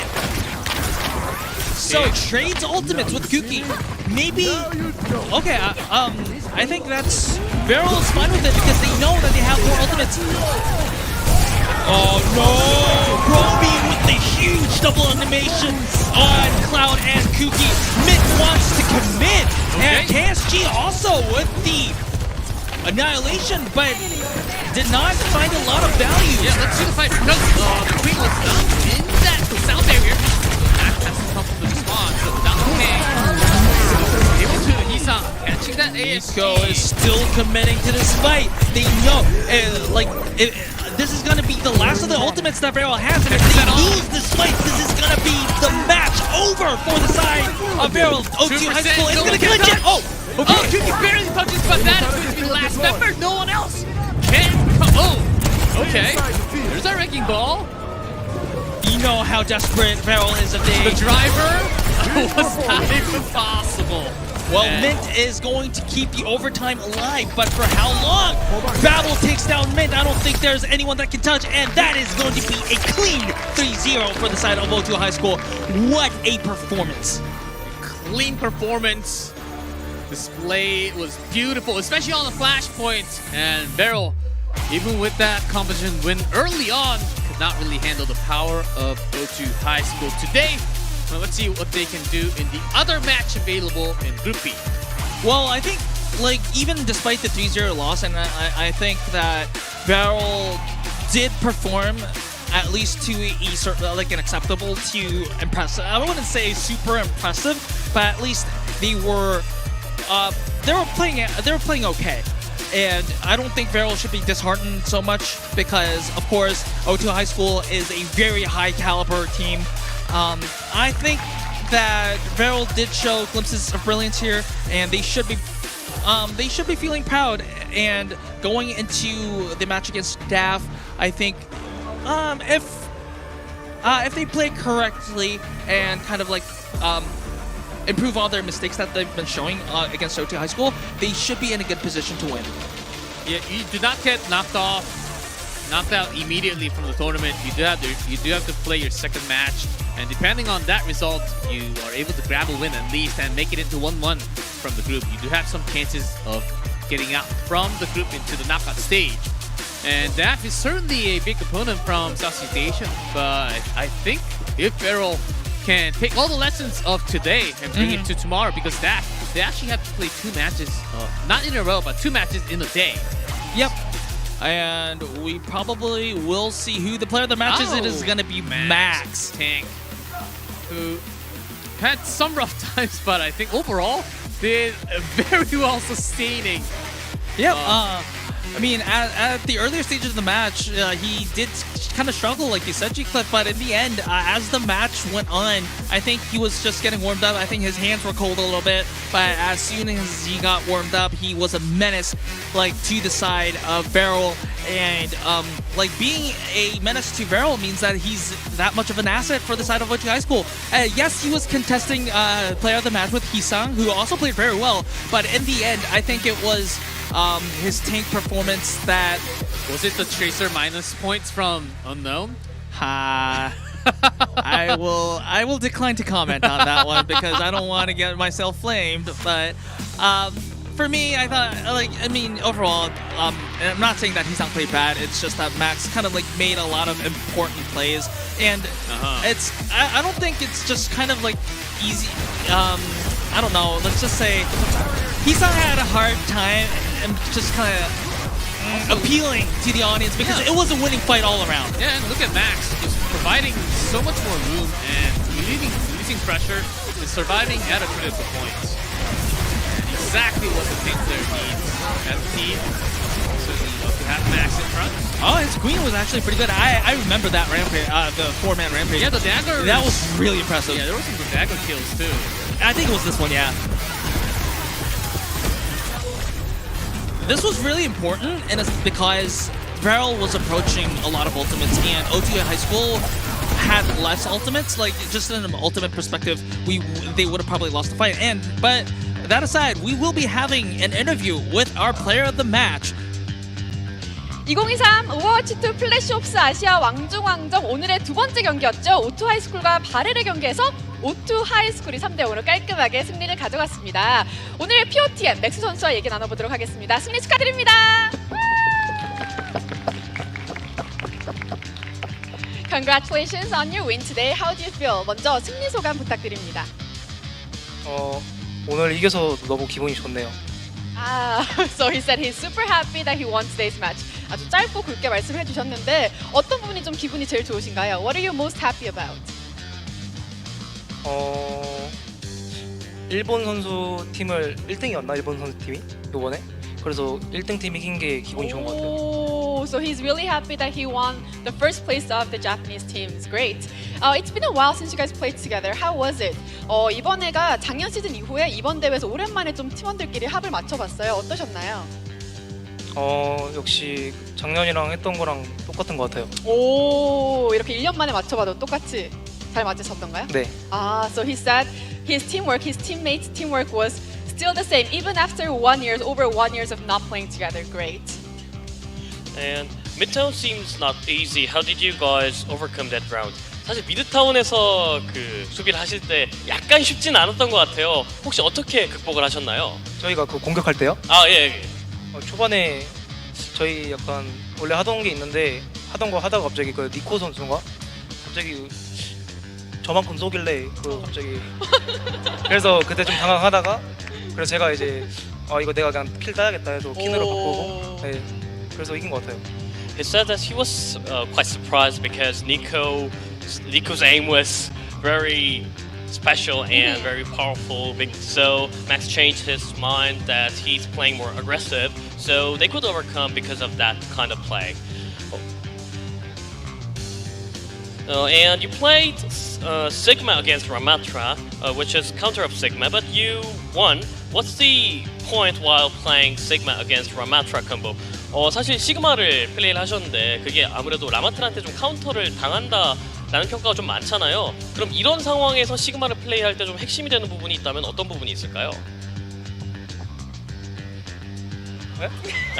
그러니까 시그마 조합으로 이제 라마트라 조합을 상대를 하셨잖아요. 네. 그런데 이제 사실 이제 해설분들 말씀도 그렇고 시그마가 라마트라한테 카운터 당하는 면이 있다라는 이야기가 좀 나오고 있는데 이런 상황에서 시그마 플레이의 핵심이 된다면 어떤 부분이 있을까요? 저처럼 하면 그냥 질 것 같습니다. Well, he said, I did Sigma very well, so if you want to win Sigma against Ramatra, you need to play like me. Wow, yes. 이번 경기 보니까 이번 대회 진짜 자신감이 뿜뿜하신 것 같은데 어떠신가요? 네, 자신감은 있긴 한데 네. 있습니까? 네. 자신감 있어 보여요. So he feels very confident. His team feels super confident. You can see it in his play as well and his interview as well that he's super confident. So I asked him how he feels and he said yes, he's very confident. Great. Could you please share some words of determination for the remaining games? 자, 이제 남은 경기들에 대한 각오 한마디 부탁드립니다. 남은 팀들도 아마 이번에 상대한 바렐? 네, 바렐인가? 네. 바렐처럼 될 것 같습니다. 오, 3대0 깔끔하게 승리. 네, 3대0. Wow. So he said he's gonna play like he played today against Barrel, winning 3-0. So clearly winning just on his team. Great. And lastly, could you please say a word for your fans? 마지막으로 오늘도 이렇게 많은 분들이 응원을 해주셨는데 팬분들에게 한마디 부탁드립니다. 네, 오늘 원래 날씨가 전에 좀 추웠었는데 오늘은 좀 덥더라고요. 그래서 저도 오늘 게임하면서 좀 더웠는데 오늘 화끈한 경기 조금 보여드린 것 같아서 좋았고 네, 다음 경기도 더 재미있는 경기 해드리겠습니다. 와, 그러면 이제 앞으로 남은 날씨들은 좀 추울 것으로 예상이 살짝 되는데 어떻게 좀 또 화끈한 경기를 좀 따뜻하게 추운 날씨에 이렇게 따뜻한 경기를 볼 수 있다라고 또 한마디 해주시죠. 아마 저희 경기 보시면 계속 따뜻한 경기 될 것 같습니다. Yeah, so he said today's weather was very warm, so he was able to show hot, spicy match today. But the remaining days, it might be a little bit cold. But if you come to watch the game, watch the match, and watch their match, you'll be able to stay warm. Great. 오늘 인터뷰 감사합니다. 다시 한번 승리 축하드립니다. 감사합니다. 네, 지금까지 오토 하이스쿨의 넥스 선수와 얘기를 나눠봤고요. 자, 오늘 준비된 마지막 경기가 So that's it for 이제 the 기다리고 interview 있습니다. from our MVP 베스트 Max. 경기로 저희는 잠시 And next 시간을 one, we do have 가지고 Hamsters, the first seed from Korea versus Vesta Crew, the second seed from Japan. That's coming up next. So guys, don't go anywhere. We do have our third match of the day soon at FlashOps Holiday Showdown.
Mauga. I'm gonna kill him. Reaper, Sombra, report. Mission success, Akande. We achieved the objective. Yeah, me and Smokey got the power relay data just like you wanted. Well, most of it. Most of it? What I wanted was a clandestine operation. Clean, surgical, and precise. You just destroyed a 300,000-ton null sector carrier in broad daylight. I could see the explosion from space. Okay, so we ran into a few problems. I am listening. Tracking the target was easy. The ship was badly damaged in Gothenburg. Never even made it back to base. Which was better for us. All clear.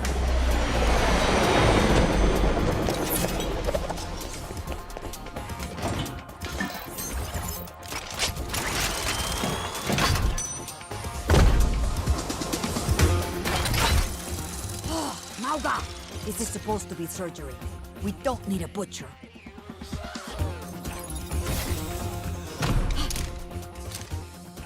Don't worry, they're dead. Deactivated, and I wasn't worried.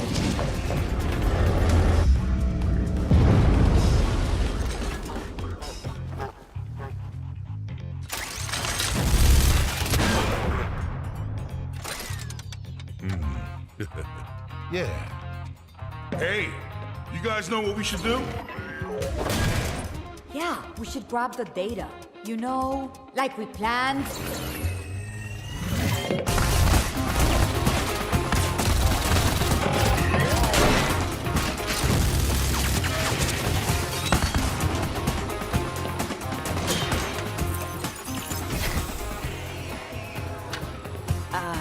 There you are, Preciosa.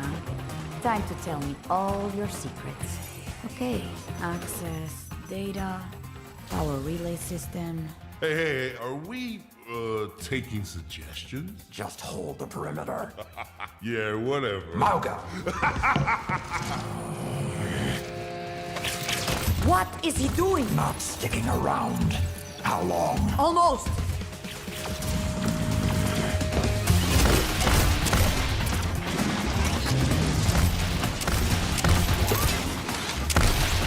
Hey, Calavera Man! You dance pretty good.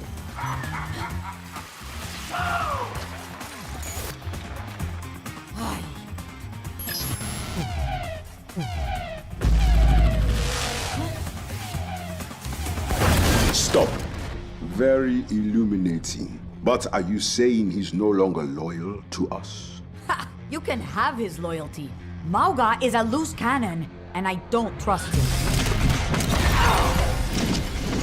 We're out of time. Sombra, we've got to go. Not without the data. I got this. So you want to play, huh? Okay, let's play.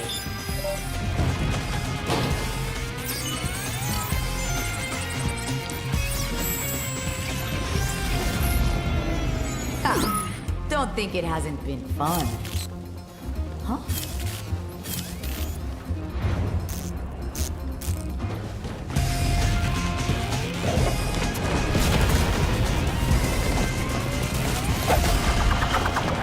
The op should have been a piece of cake.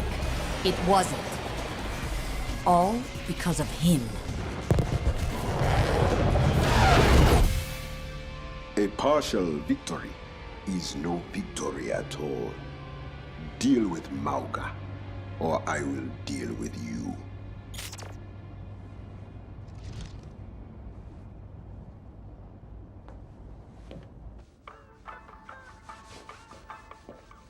Hey, Psalms, what did the big man say? Oh, let me guess. Handle it. Yeah, he doesn't mess around, does he? We did our job. We came up short because of you. Aw, that ain't fair. You know I'm always looking out for you. I even brought you a souvenir. Ain't nothing more fun than a sinking ship. And if there's one thing I know, it's ships. Yeah, I tried to tell you earlier, but you look kind of busy. So I took a walk. If DF really wanted the plans to build his new power thingy, how secure would it be if we actually just got him theirs? They wouldn't be needing it anymore. Especially if nobody got that distress signal.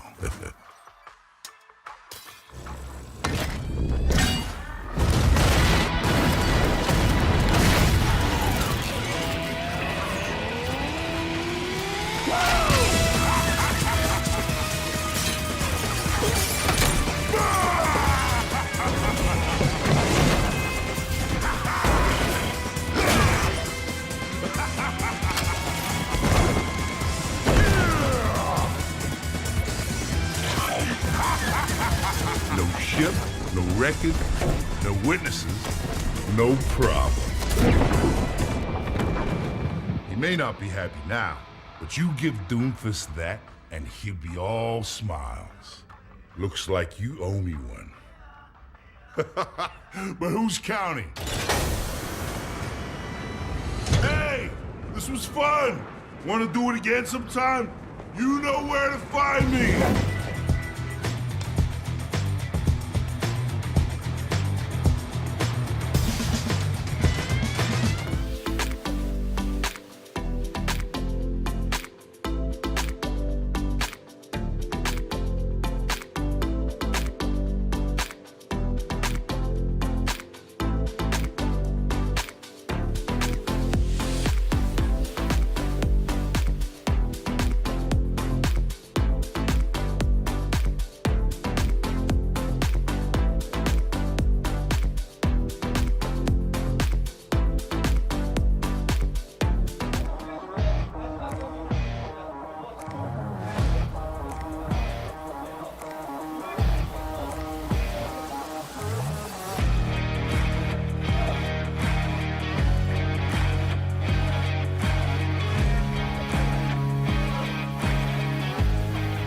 Welcome back, everyone, to FlashOps Holiday Showdown for APAC, and it is going to be match 3 of day number 1.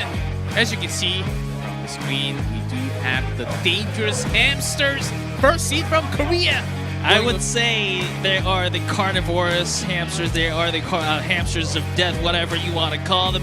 However, the hamsters are pre-tournament favorites. I don't know who you think of as best team or player in Overwatch right now, but if you look at the rosters or if you look at how these guys play, maybe they may not be the single favorites for this tournament, but it is undeniable that these are one of the best players and best teams coming into this tournament, and they are ready for action. And lots of strong names on paper. Okay, that was a pretty good 1-2-3 compared to some of the other teams. But that's Hamsters, number 1 seed from Korea, from the regional knockouts, and Vesta Crew having their second match of the day against the higher seed from Korea, which is going to be a very rough start. Well, let's see how they finish in their groups. Yep, Vesta Crew, unfortunately, they went down 0-3 against Isohan earlier today, the first match of today. If they lose again against Hamster, unfortunately, it will be the end of their run in the Summer Showdown. Oh, well, no, excuse me, Holiday Showdown. So, this is not even summer. It's winter now. It's winter now, excuse me. But unfortunately, if they lose and they go 0-2, and then it's going to be the end of the run for this tournament. So they're fighting for their lives here. And having the 1-3, let's go. Let's see how they will perform against the Hamsters. Yeah, well, and hamsters also, are usually friendly, but not this team. They bite you, and they bite you to death sometimes.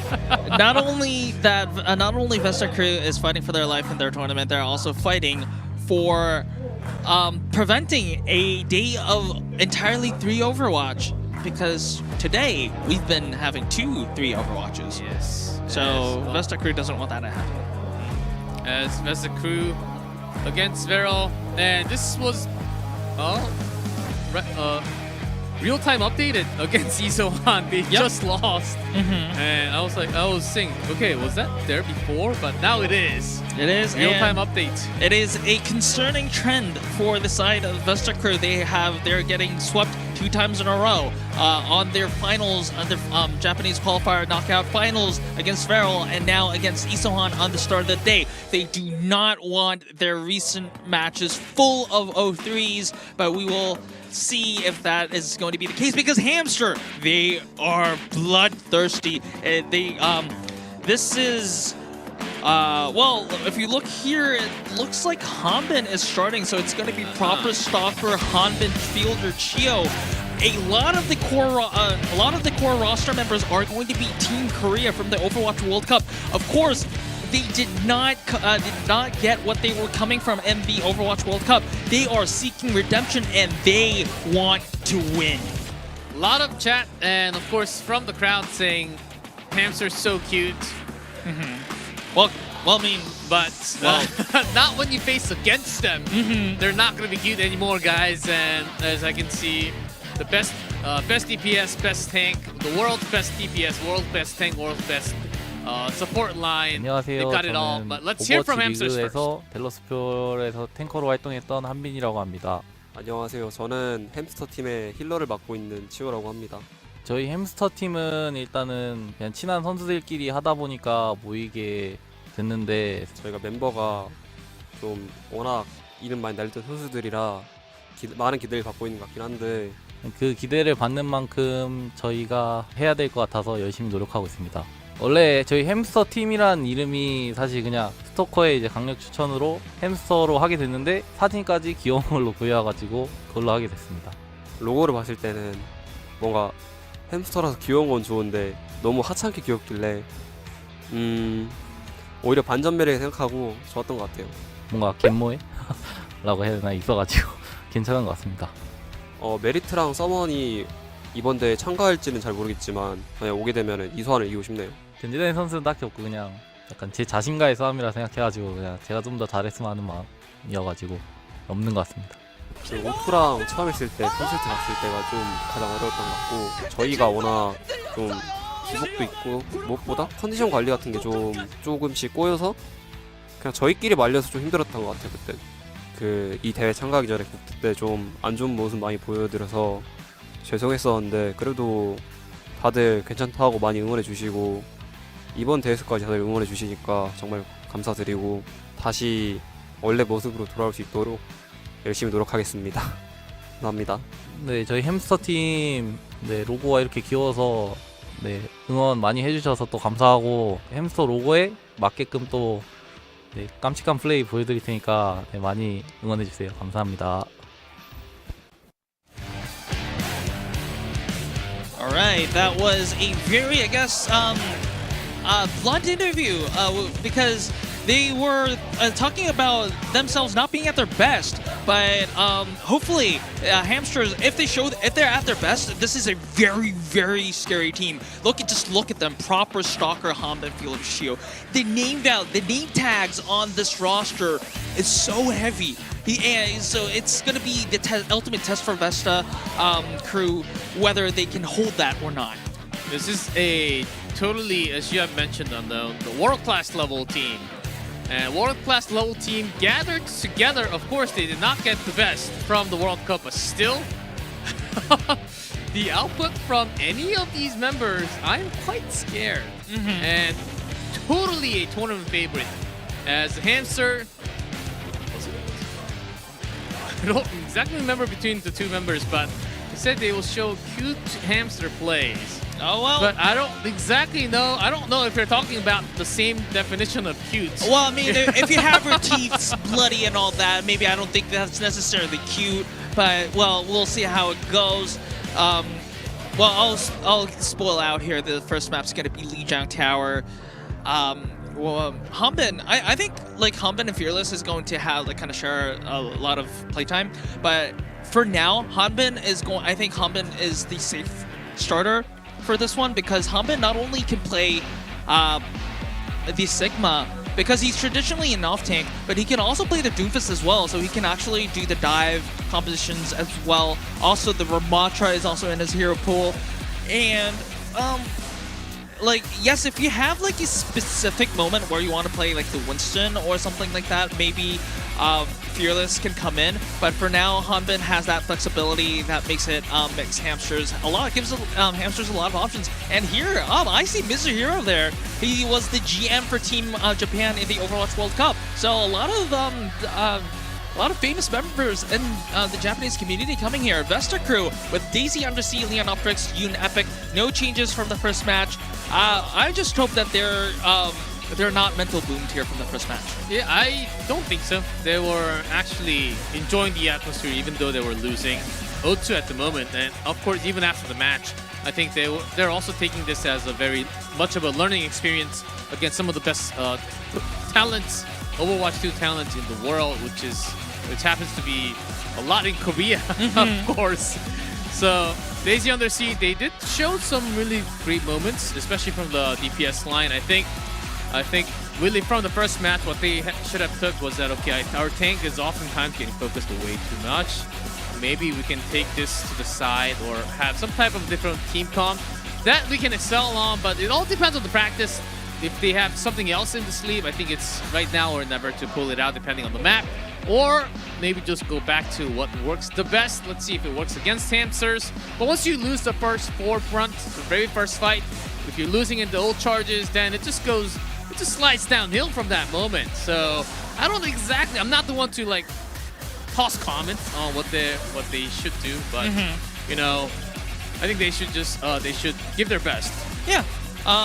You see the fans here, Hamster fans on the front row, and then on the right side there's fan size of Proper, because he uses Kevster as his username during his ranked games. So Kevster, if you're there in the stream, you know your brother's out there for you, representing you. So also Kevster, a very distinct member and a very talented DPS player in the Overwatch, formerly of the Overwatch League. So definitely an exciting one. Lijiang Tower, as I spoiled, will be the first map. This map is really interesting in that because each of the sub-maps that they have kind of requires a different style of play.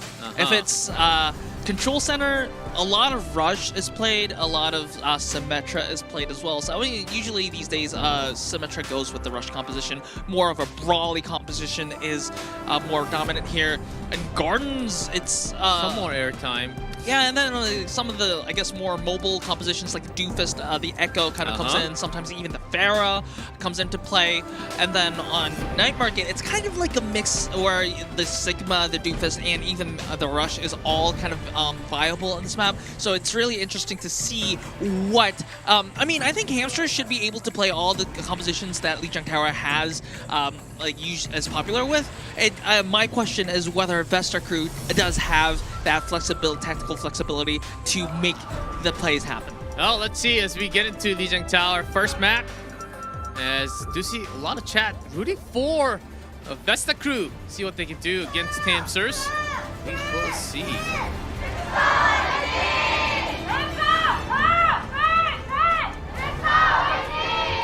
A lot of chance for both sides.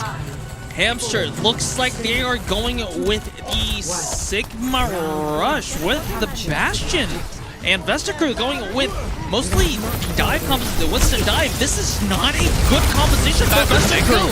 Okay. Stalker is just going to rip through Leon Optrix, and Leon Optrix is not careful. They do not have extra source of shield on the side. Also might have to be careful in the air because there is a scan. Well, mostly Stalker is probably going to focus down on Leon Optrix first, but yes, like you said, Undersea is also very vulnerable against Stalker as well. So they know they were zoned out. Vesta Crew was zoned out, and that is going to be early cap for the side of Hamster. Vesta Crew needs to find a way to either cut through the defenses of Hamster and make a successful dive, or they need to just quickly reset and change composition. Like that, Stalker just burst him down. As Leon Optrix still was trying to block all the damage off the wall. Okay, Gio, what happened to you? Monkey does fall off the tree sometimes. All right, but and there was no other Lucio in the field, so I'm guessing that's what happened. I don't like apart from getting the sound barrier a little bit later than expected, it's not gonna kind of change a lot in the grand scheme of things. I still think that Vesta Crew needs to swap compositions here. Oh, Chio, you nasty player. So good on the mechanics of Lucio. How is he already back? Of course he's Lucio. And away. I think Vesta Crew with this composition is going to have a very hard time because it's going to be the same.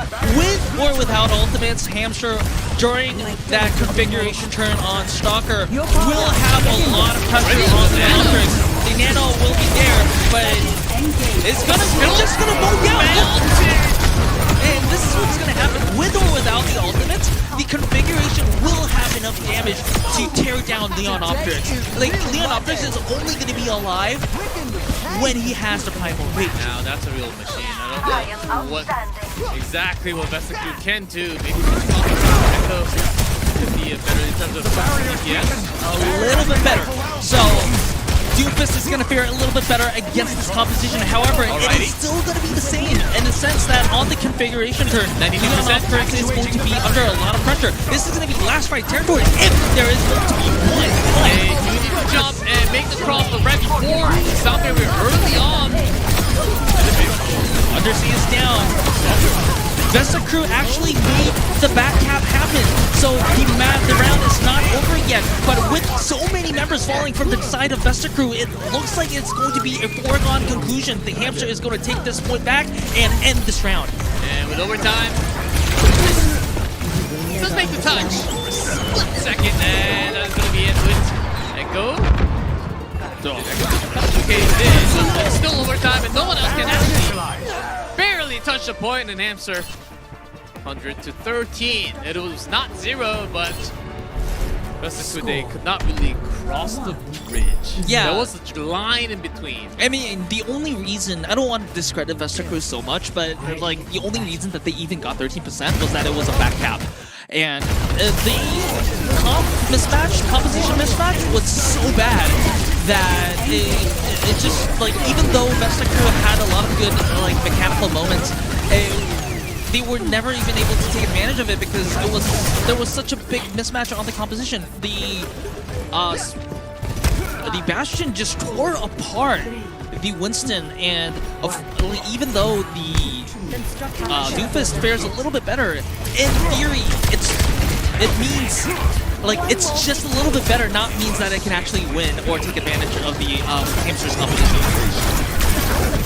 See, another Doomfist isolated. Not make it back. And Wall did catch him. Stalker again, proper. Oh, Chio taking booping you to his death. Chio having a Lee Jae-gon moment on Lee Jung Tower here. Epic probably. And Undersea. Okay, Undersea. Okay. That was a sweat. I mean, Epic probably did that on purpose because he wanted to reset and not get staggered. But if Undersea went down over there, that would have been a disaster. So you hear the game sound is quite loud. We're working on it at the moment, so bear with us. But Hamster's keeping the points so well. I think this Doomfist has to go an extra step. It's really hard for Vesta Crew to make any meaningful. The moment you go in, there's that wall again.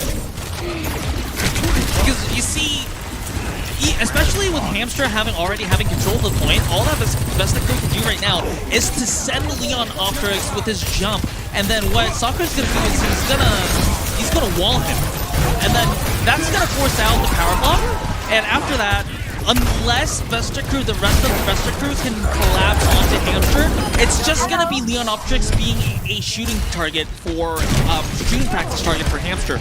So either that Vesta Crew has to like just dive in together as an entire unit of 5, or they have to swap compositions again. Hamster is approaching the ultimates that they need to deter Vesta Crew from diving in. Vesta Crew needs to use this window of opportunity if they want to have a chance here. Balls being spent, Vesta Crew still good. Well, Fielder taking down is a start. The barrier is there for Chio. Often using the Annihilation and Sakura also with the Blizzard, taking down Chio to level to get this fight back on level, and they're actually ahead now. So despite Chio picks up 2. Yeah, so despite losing fields early on, they are probably going to win this fight. And with another the stagger over there, and the dance of celebration.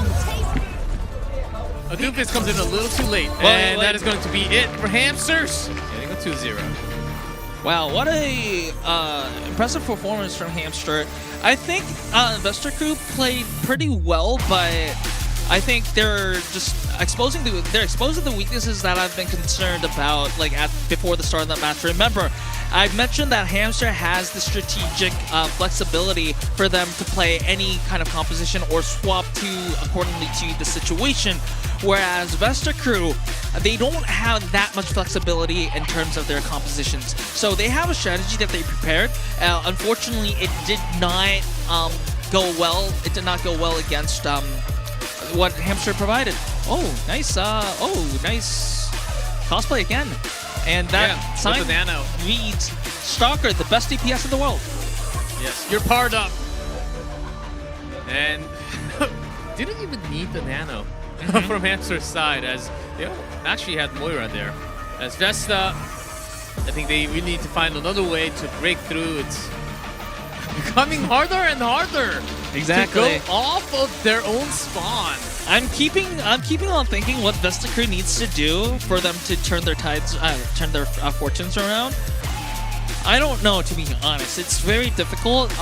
Leon and Optrix, I'm not like blaming Leon Optrix in a personal level, but it's like what you mentioned, G-Club. It's just that Leon Optrix is diving in and the entire team is not following up. So in the end, Hamster just like in Hamster's POV, it's just that Leon Optrix just is 1v5ing them, and then the rest of them is coming after that. And especially in Gardens here, this Stalker Bastion pick, like even with the nano, like with the configuration is just enough. I know. To just like grind off the entire health bar. Putting that monkey in the air, and it was just Bastion show at that moment. And even the second map, the Optrix oftentimes was caught from the wall. It's really hard as Doofus. You need to make that initiation. You need to go in. But once you go in alone, the rest of the team can't really have the same mobility as you do. But that's actually going to be the sticking point from the Hamsters, and it's really good. Well, I mean, looking at Undersea, we still that's actually the translator for Vesta Crew. So hoping for a Vesta Crew win. Well, let's see how it goes, because they need all. They need all the energy from the world that they can absolutely get. And she's giving them a lot more energy, so she might have to be on the interview after. Yeah, that too. Yeah, I mean, she's probably going to be on the interview if Vesta Crew gets that opportunity to win. But at the moment, it seems very incredibly hard as Hamsters. They're just getting their hands warmed up. And let's see what the next hybrid is going to be, because we do not take a break in between our first set and the second set. Oh, can I? No, not yet. Okay. I just got word from production about the next map. Okay, G-Clef is stopping me from spoiling it. Before the spoilers, can we have the volume adjusted? Production, hello. Thank you, if you can. All right, but before I don't want to stall the stream, the broadcast. And the map will be Blizzard World. So no King's Row yet. So I mean, which is understandable because, like I said, teams did not have like a lot of time to practice Blizzard World. I think the logic from Vesta Crew is that it's a Winston playable map. Winston Doofus playable map. They probably are. I would expect them to stick with the dive. Did you say playable? Does Roadhog count? No. Roadhog's not playable? No, I mean in ranked. Existable? In the new patch, and then on recognizable? Ranked, maybe. just say I would be very surprised if Roadhog was there. I'm a sad person. No Hanzo, no Roadhog. Man. What a time to be alive. Alright, but at the same time, for the Hamster's point of view, I don't think Blizzard World is a terrible choice as well. I mean, of course, it was Vesta Crew's map choice. However, in this, I think they could just easily play Sigma on the defense, and maybe they can play their own Doomfist on the offense as well. I guess I got this one right, because Hamster is running the Sigma defense here. It's kind of the identity is a little bit of a pokey, more of a poke Sigma composition than the Rush Brawly composition. I still don't like the Tracer, but yeah, sometimes if they're this ahead, it's still Daisy, so I do have my trust. Sometimes I was meaning Hamster Stalker. The Stalker's okay. Tracer. Okay. I mean, Vesta Crew's Tracer makes perfect sense because it's dive. Daisy can provide. I mean, number one, Daisy's really good at the Tracer, and number two, he can follow up. He can make follow-up damage to whatever dive target Leon Optrix tries to jump on. So it does make sense. And Hamster here, kind of scattered apart. Which means that you can point on Hanbin. Hanbin using... Not taken down. Be covered by the back line now. I think there was a slight window there. Stalker has to back off and go to the rest of his teammates to get healing. But Undersea is taken down by none other than Proper here. And I think Vesta Crew is trapped. Yeah, they are literally trapped off the side. So it's going to be a slow death for Vesta Crew. And a longer respawn time now. Yes, it's going to take them longer. The staggers are going to stagger Vesta Crew longer into that's going to be valuable time off the time bank. To Hamster. Well, I mean, Hamsters is very chill at this moment right now. They're approaching their key ultimates. Like maybe Stalker is just gonna like 3-blink into a pulse bomb just to like check if it works or not. Well, Vesta Crew, except for Daisy, they don't have any ultimates coming up.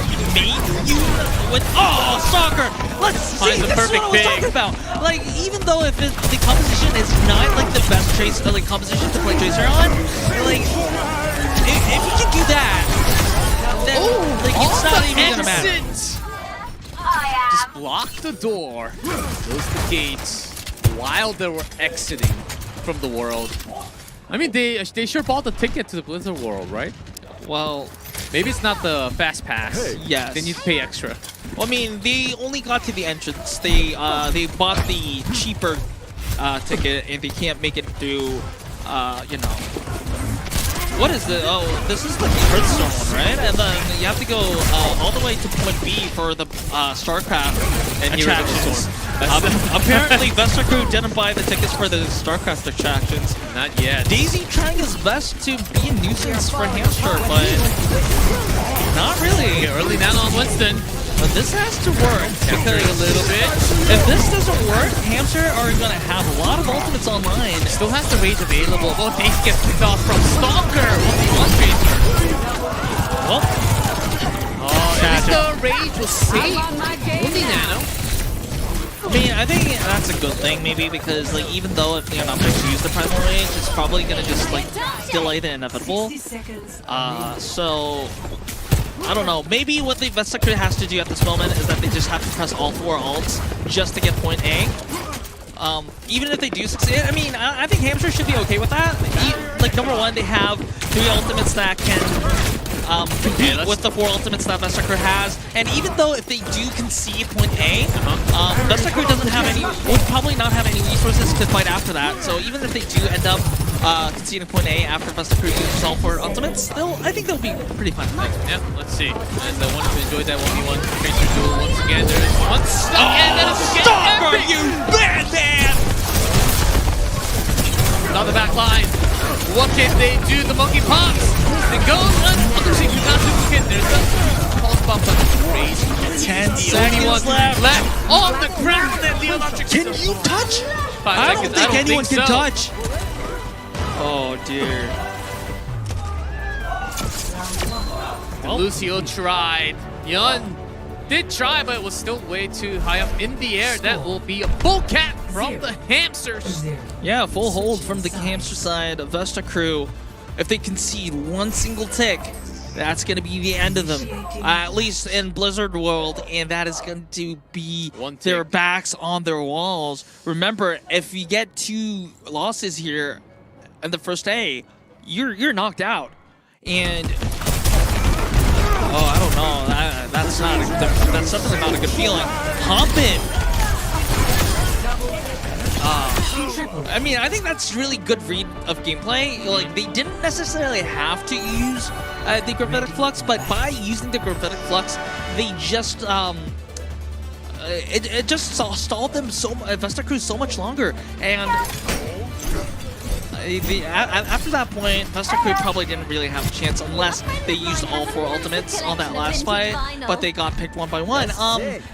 Which, to say, Stalker deserves a lot of credit for winning that 1v1 against Daisy. Yeah, that Stalker Tracer, which you did point initially, did work out really beneficial for the team, because once you get those type of picks, not just in the room against 1v1 Tracer, also onto the backline Brigade, it's one of the best that you can actually play as a Tracer here.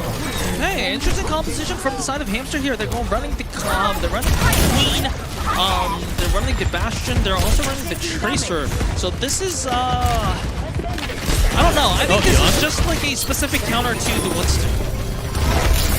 Remember, you get 1 tick and it's so Leon Objects is traded out with proper. Hamster has the shorter respawn distance. Already half the tick, and recalls back. Stalker still alive. Somebody has to touch. Leon Objects turns back to the Doomfist, but still contesting on the point. Epic. Hey, it does look like Vesta Crew is going to survive the storm for this moment.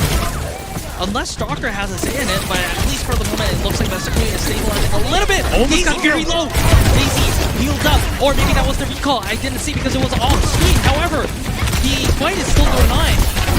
And off from the side, we found it. There's a false spot, but it's not find the target yet. Field, proper alive. There's a Matrix. You fell. Leon Objects with that nanos, but still taking a lot of damage. 2 down from Vesta Crew. That might be it. I think this might be it. Daisy, pull off the miracle, and that is going to be the first and the end of Blizzard World, at least. Yep, like I said, Vesta Crew did not get their tickets for the Blizzard, StarCraft attractions for the side of Vesta Crew and Hamsters, unfortunately as well, because it ended so early. They came too late. They never even got a chance to see the StarCraft attractions because they only needed 1 tick to win this map. Oh man. Just like an entrance to any amusement park, the music is blasting. Well, one other thing that's blasting is Hamsters, and look, that's a good drawing from a Chio fan. This is saying the galaxy's best brig, Chio, and well, I don't know how Hamsters can fly, but the sign says like a hamster flying. Well, that's a super hamster if I saw one. I don't. So I don't actually know any of the hamsters this deadly in game. Of course, out of games, it should not exist. All right, Coach Gilman here, probably getting some words of encouragement.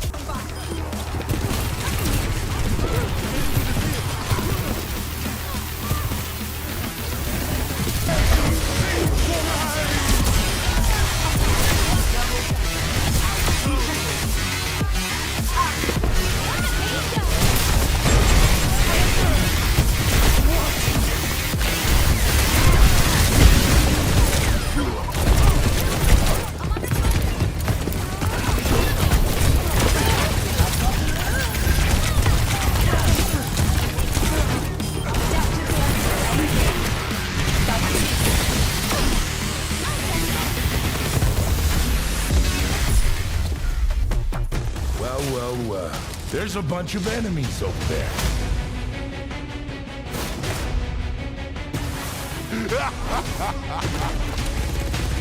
I like it when the prey fights back. You do not want to hear me roar.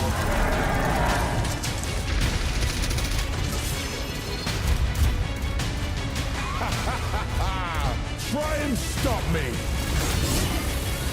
We are the Apex Predators!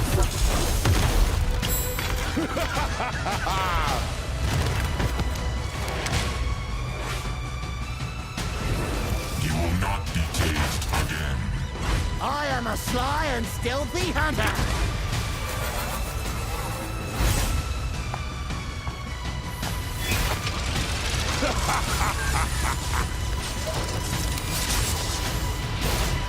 It's hammer time!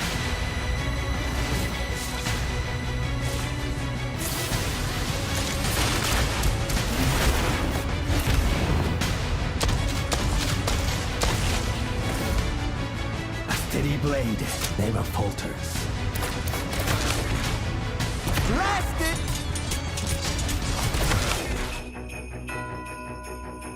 Working hard or working harder?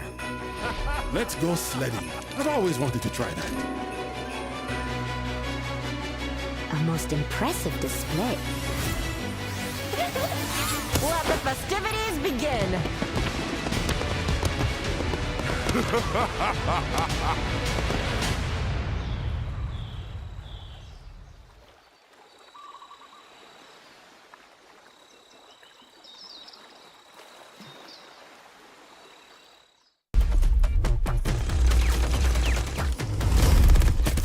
Sorry to keep you all waiting. But now that I'm here, let's have some fun. Yep, that's my name, all right. And this right here is Gunny. And she can light up the whole dance floor. And this one's Cha-Cha. He's a sensitive little fella, a real hothead. And when I fire them both, it's double trouble. Actual gameplay footage.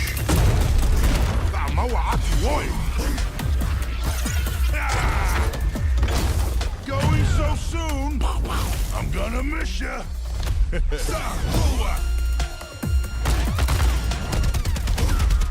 Don't tell me that's it. Both hearts pumping. I got your back.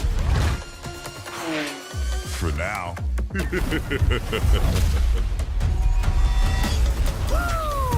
Here I come. Say quick Kiki. We got him where we want him.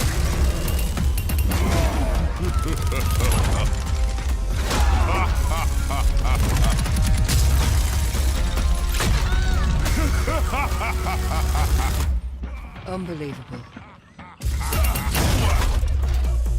So was I worth the wait? We're gonna have a hell of a time. Woo!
And welcome back everyone to FlashOps Holiday Showdown Day number 1, match number 3. Currently, Hamsters making things. Vesta Crew struggling to survive with a 2-0 score, of course, for the Hamsters. Deadly, bloodthirsty Hamsters so far and unknown. Where are we headed? Do we have a spoiler? Well, it's out of the 2. I do. So, okay. Do I have permission to spoil this time? Oh, you always do. But sometimes I would like to stop. Okay, but it's going to be New Junk City, so we're not going to have a lot of Sir Fawcett today. We have a lot of Hamsters. Ooh, that's are those colored from the blood of the opponent? Yeah, I think that's a You see the hand? Yeah, that's a bloody hand. This is the hands of those hamsters. So the hamster on the right is kind of like the cute version of the hamster, and then the second, the one on the left is the blood, and like after the blood-stained post-meal hamster. That's what I'll say. But jokes aside, Hamster is looking forward to complete the 3 Overwatch trend from today. Unfortunately for Vesta Crew right now, they don't seem to likely to have an answer anytime soon. Their composition is not working right now, and I don't know if they have anything that on their sleeves that can change that. Yes. Well, if you have just tuned in, just woke up, still not the worst time. We can always go back and rewatch it, but it's only day number 1. Make sure to keep on watching until the end, plus day number 2 and 3, because we'll have more FlashOps action for the entire weekend, and all the players actually coming offline, which is, I think, one of the biggest advantages for players and also the audience, including you guys online. Yeah, to see these players live in the studio. Like, I think it's definitely a special feeling for both the players and the fans alike. So as I spoiled, it is indeed New Junk City. Junk City. Well, at this point, Hamster can probably play anything they want. Like, I think they still won't have a problem at this point. It's gonna be Vesta Crew. I think they still probably will stick to the dive. I think maybe a little bit of the more doofus dive-ish instead of the Winston dive, but still, they need to find an answer against the aggression to Leonoptrix, because Leonoptrix is getting picked out. Like, again, it's not Leonoptrix's like personal fault. It's just like their style of play of sending their tank first and then slowly following up is not working against the Hamsters right now. So either they play a more grouped up composition, maybe like the Orisa composition, or maybe even the Junker Queen, or they find an answer to the Bastion. Maybe these teams need to go off the straight road a little bit. Oh wow, okay. I am hitting a lot of these I'm hitting a lot of these predictions today. So Vesta Crew is indeed, they understand, at least they understand that what their problem is.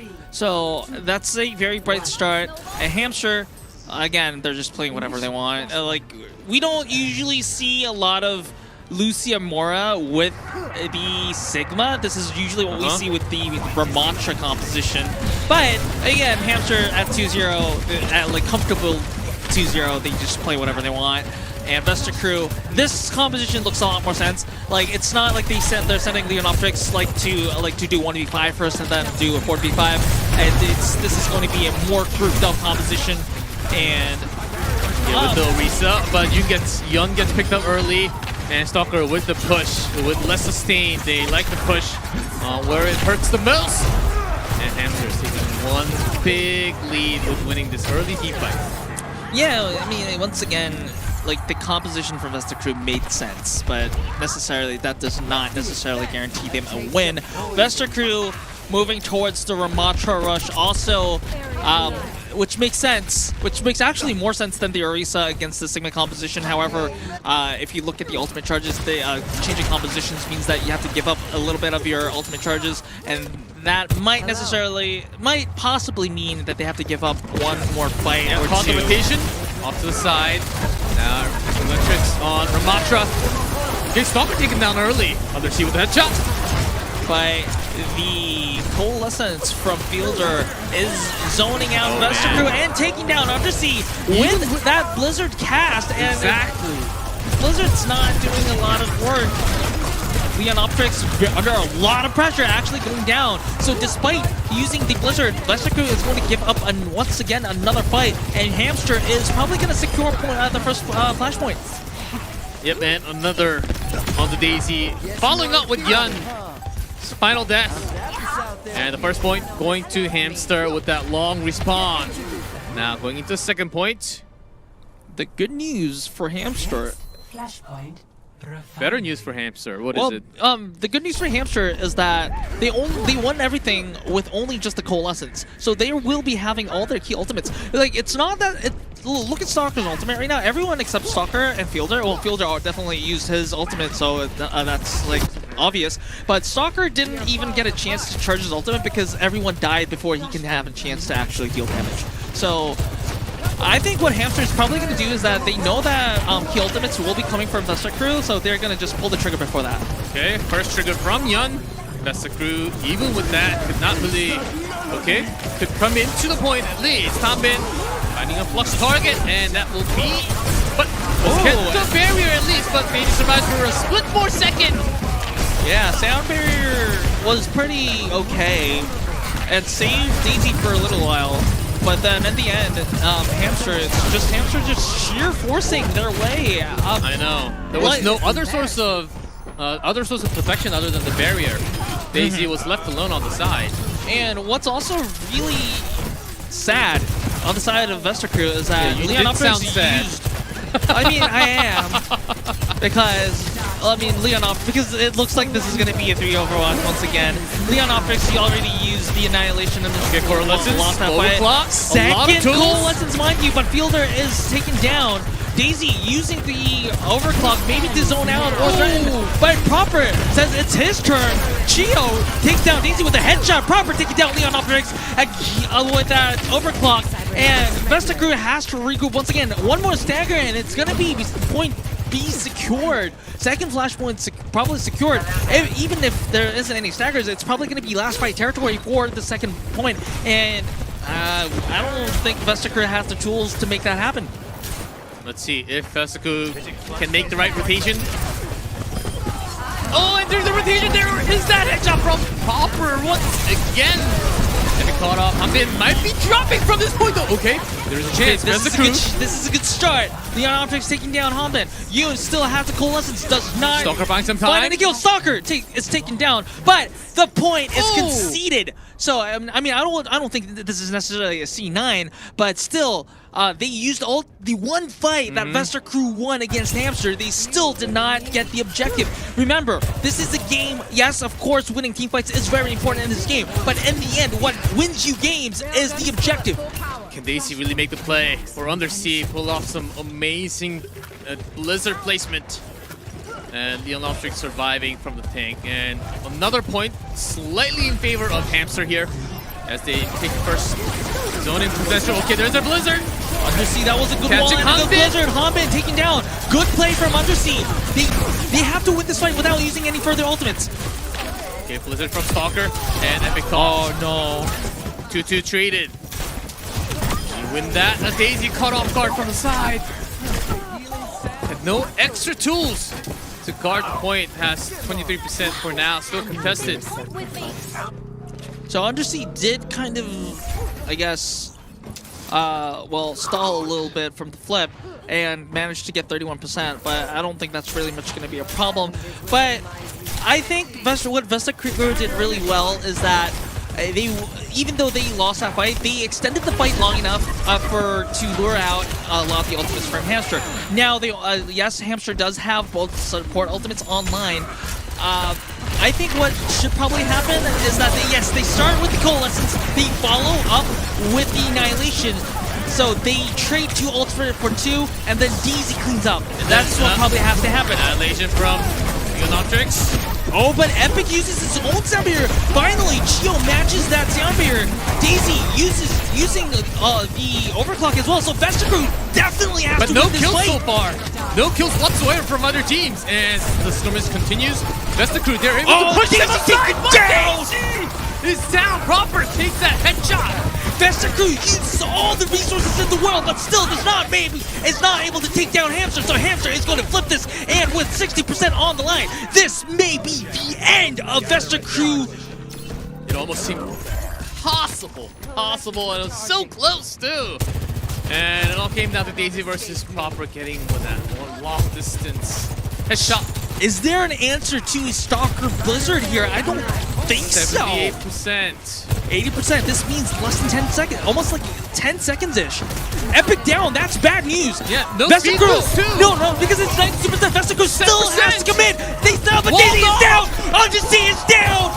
And that's 3 point. That's Hamsters. GG's. 3-0 win against Vestager.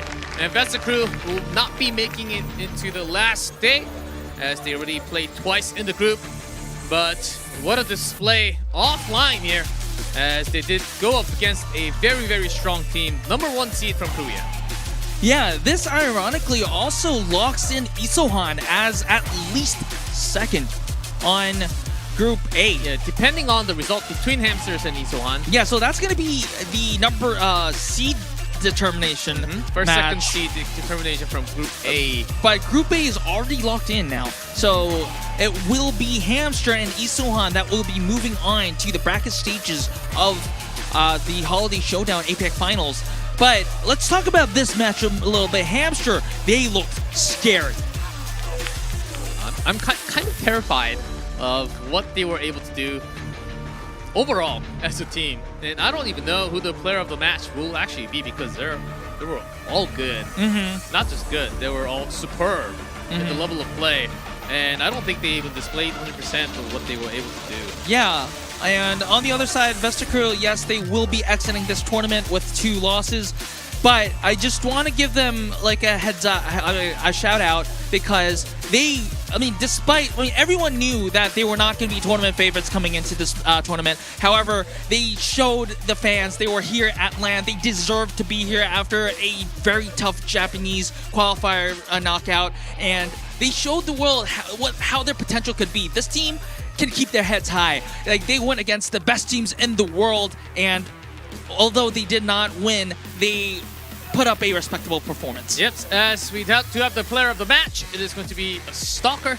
I believe we're about to see some Bastion highlights and a few more. Well, I mean, his Tracer was really impressive as well. So one of the reasons I personally voted for Stalker is that even despite playing Tracer in a composition that doesn't favor Tracer, he did a lot of work.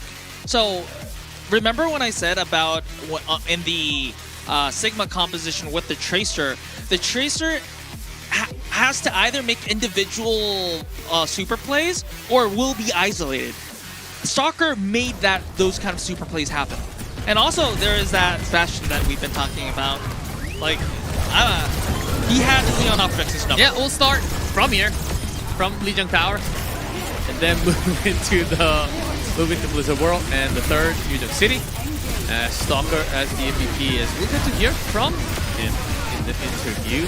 Wonder what he's going to say about the match today, as it was the first, as it is the offline. Also, again, going back to Vestager, they did have to play twice, so they will not be playing tomorrow. And and they're knocked out from the group stage, but still having their first time experiences offline in the LAN. There's always a first time for every single player, and it's very, very rare to pull out 100% in a first time experience on LAN. I think this is going to be a massive learning experience for Vestager, for not just their players but also their staff as well. Like, but being in this kind of environment is what can be the difference between improving to be the best. Remember, Veryl was not a very strong team, even though, yes, Veryl did also lose 0-3 today, but if you look at how Veryl became very strong, they got that experience from going against the best teams in the world. And now we'll have the interview.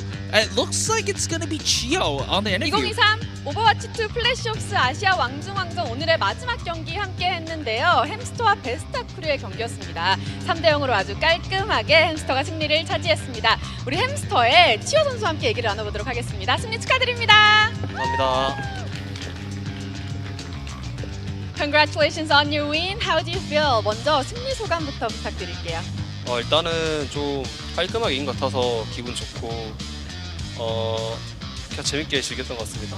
So he said it was a clean win, so he feels very happy and he very enjoyed today's match. Your team roster is extremely strong. How did you guys kind of get together? 로스터가 처음으로 공개됐을 때 햄스터는 진짜 압도적으로 좀 강력한 거 아닌가 이런 얘기가 많이 나왔거든요. 어떻게 좀 팀을 꾸리게 되셨나요? 일단은 저희가 한빈 형이 일단 대회를 참가하고 싶어 했었고 저도 하고 싶었고 이제 그렇게 일단 2명을 확정 지은 다음에 이제 필더를 꼬신 다음에 그 다음에 이 멤버가 확정 났을 때 3명이 자연스럽게 다들 모이는 그런 식으로 됐던 것 같아요. So first Hanbin and him were completely compete for the team Hamster, and then he tried to recruit all the other crew, but it was naturally they naturally came along together. And as we saw in Knockout at today's match, you put Moira on a high tier of heroes. What's the valuable point in this meta of Moira? 노가웃에서도 그렇고 이번 경기에서도 그렇고 모이라를 조금 높게 평가하는 것 같아요, 햄스터 팀이. 이런 메타에서 모이라가 갖는 이점이 있다면 무엇이 있을까요? 우선은 모이라가 갖는 이점은 결국에 서로 다 같이 뭉쳐 싸우는 조합이 있다 보니까 융화라는 공이 결국에 웬만한 캐릭터보다 가장 빨리 차는 공이라서 그 공이 빨리 차는 걸로 이득을 많이 볼릴 수 있을 것 같아요. Well, in this meta, while we fight together at the same time at very little position, Moira's ult is made very fastly. So, with using that ult, we can win every team fight in this meta. And you played with Fielder and being a most strongest support for a long time. What's the reason behind that? Played with him for a long time. 사실 필더 선수랑 굉장히 강력한 힐듀오로 되게 오랫동안 활동을 하셨잖아요. 그렇게 오랫동안 같이 함께 하실 수 있었던 비결이 있다면 무엇이 있을까요? 아무래도 일단은 제가 좀 필더가 필요할 것 같아가지고 계속 따라가는 것도 있고 그리고 뭐 필더도 이제 메인러 좀 맞는 사람을 찾는 건지 제가 따라다녀도 딱히 별말 없는 거 보면은 뭐 서로 마음에 들어서 이러고 있는 것 같아요. So he said that he was trying to follow like the fielder needs him and he needs him back too. So they kind of like work together and no one complains about it. 그러면 혹시 앞으로도 계속 이렇게 함께 하고 싶으신가요? 어떠신가요? 저는 함께 하고 싶은데 필더는 어떻게 생각할지 모르겠네요. 그렇군요. 필더 선수 의견도 다음에 여쭤봐야 될 것 같아요. 그렇죠. So he said he wants to still play with fielder, but he doesn't know what fielder thinks. Okay, so next match is against 이소환 tomorrow.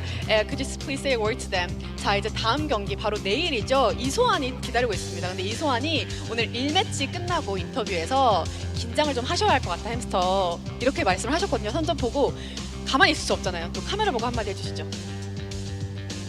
긴장은 하되 결국에 저희가 1위 팀이고 거기가 3위 팀이니까 긴장만 하고 편하게 얘기했습니다. Wow! So he said we will be nervous and we will anticipate, but just remember that Hamster is number 1 on the list and you guys are number 3. So I mean, it's given. 네, 좋습니다. Lastly, could you please say a word to your fans? 마지막으로 오늘도 많은 분들이 응원을 하러 와주셨습니다. 오늘 팬분들께도 한마디 부탁드릴게요. 일단 이렇게 많이 와주셔서 정말 감사드리고 이번 대회가 결국에 금토일이라 황금 같은 휴일인데 여기다가 투자해줘서 정말 감사드립니다, 여러분. So he said, thank you so much for coming today, and it's really golden time because it's the weekend, like Friday, Saturday, and Sunday. So he really wants to thank you and continue for your support. Great. 네, 지금까지 햄스터의 치어 선수와 함께 얘기 나눠봤습니다. 다시 한번 승리 축하드립니다. 감사합니다. 네, 오늘 저희가 준비한 경기는 여기까지입니다. 내일도 계속해서 경기 이어질 테니까요. 여러분들의 많은 관심, 시청, 그리고 직관 부탁드리면서 저희는 내일 다시 인사드리도록 하겠습니다. 감사합니다.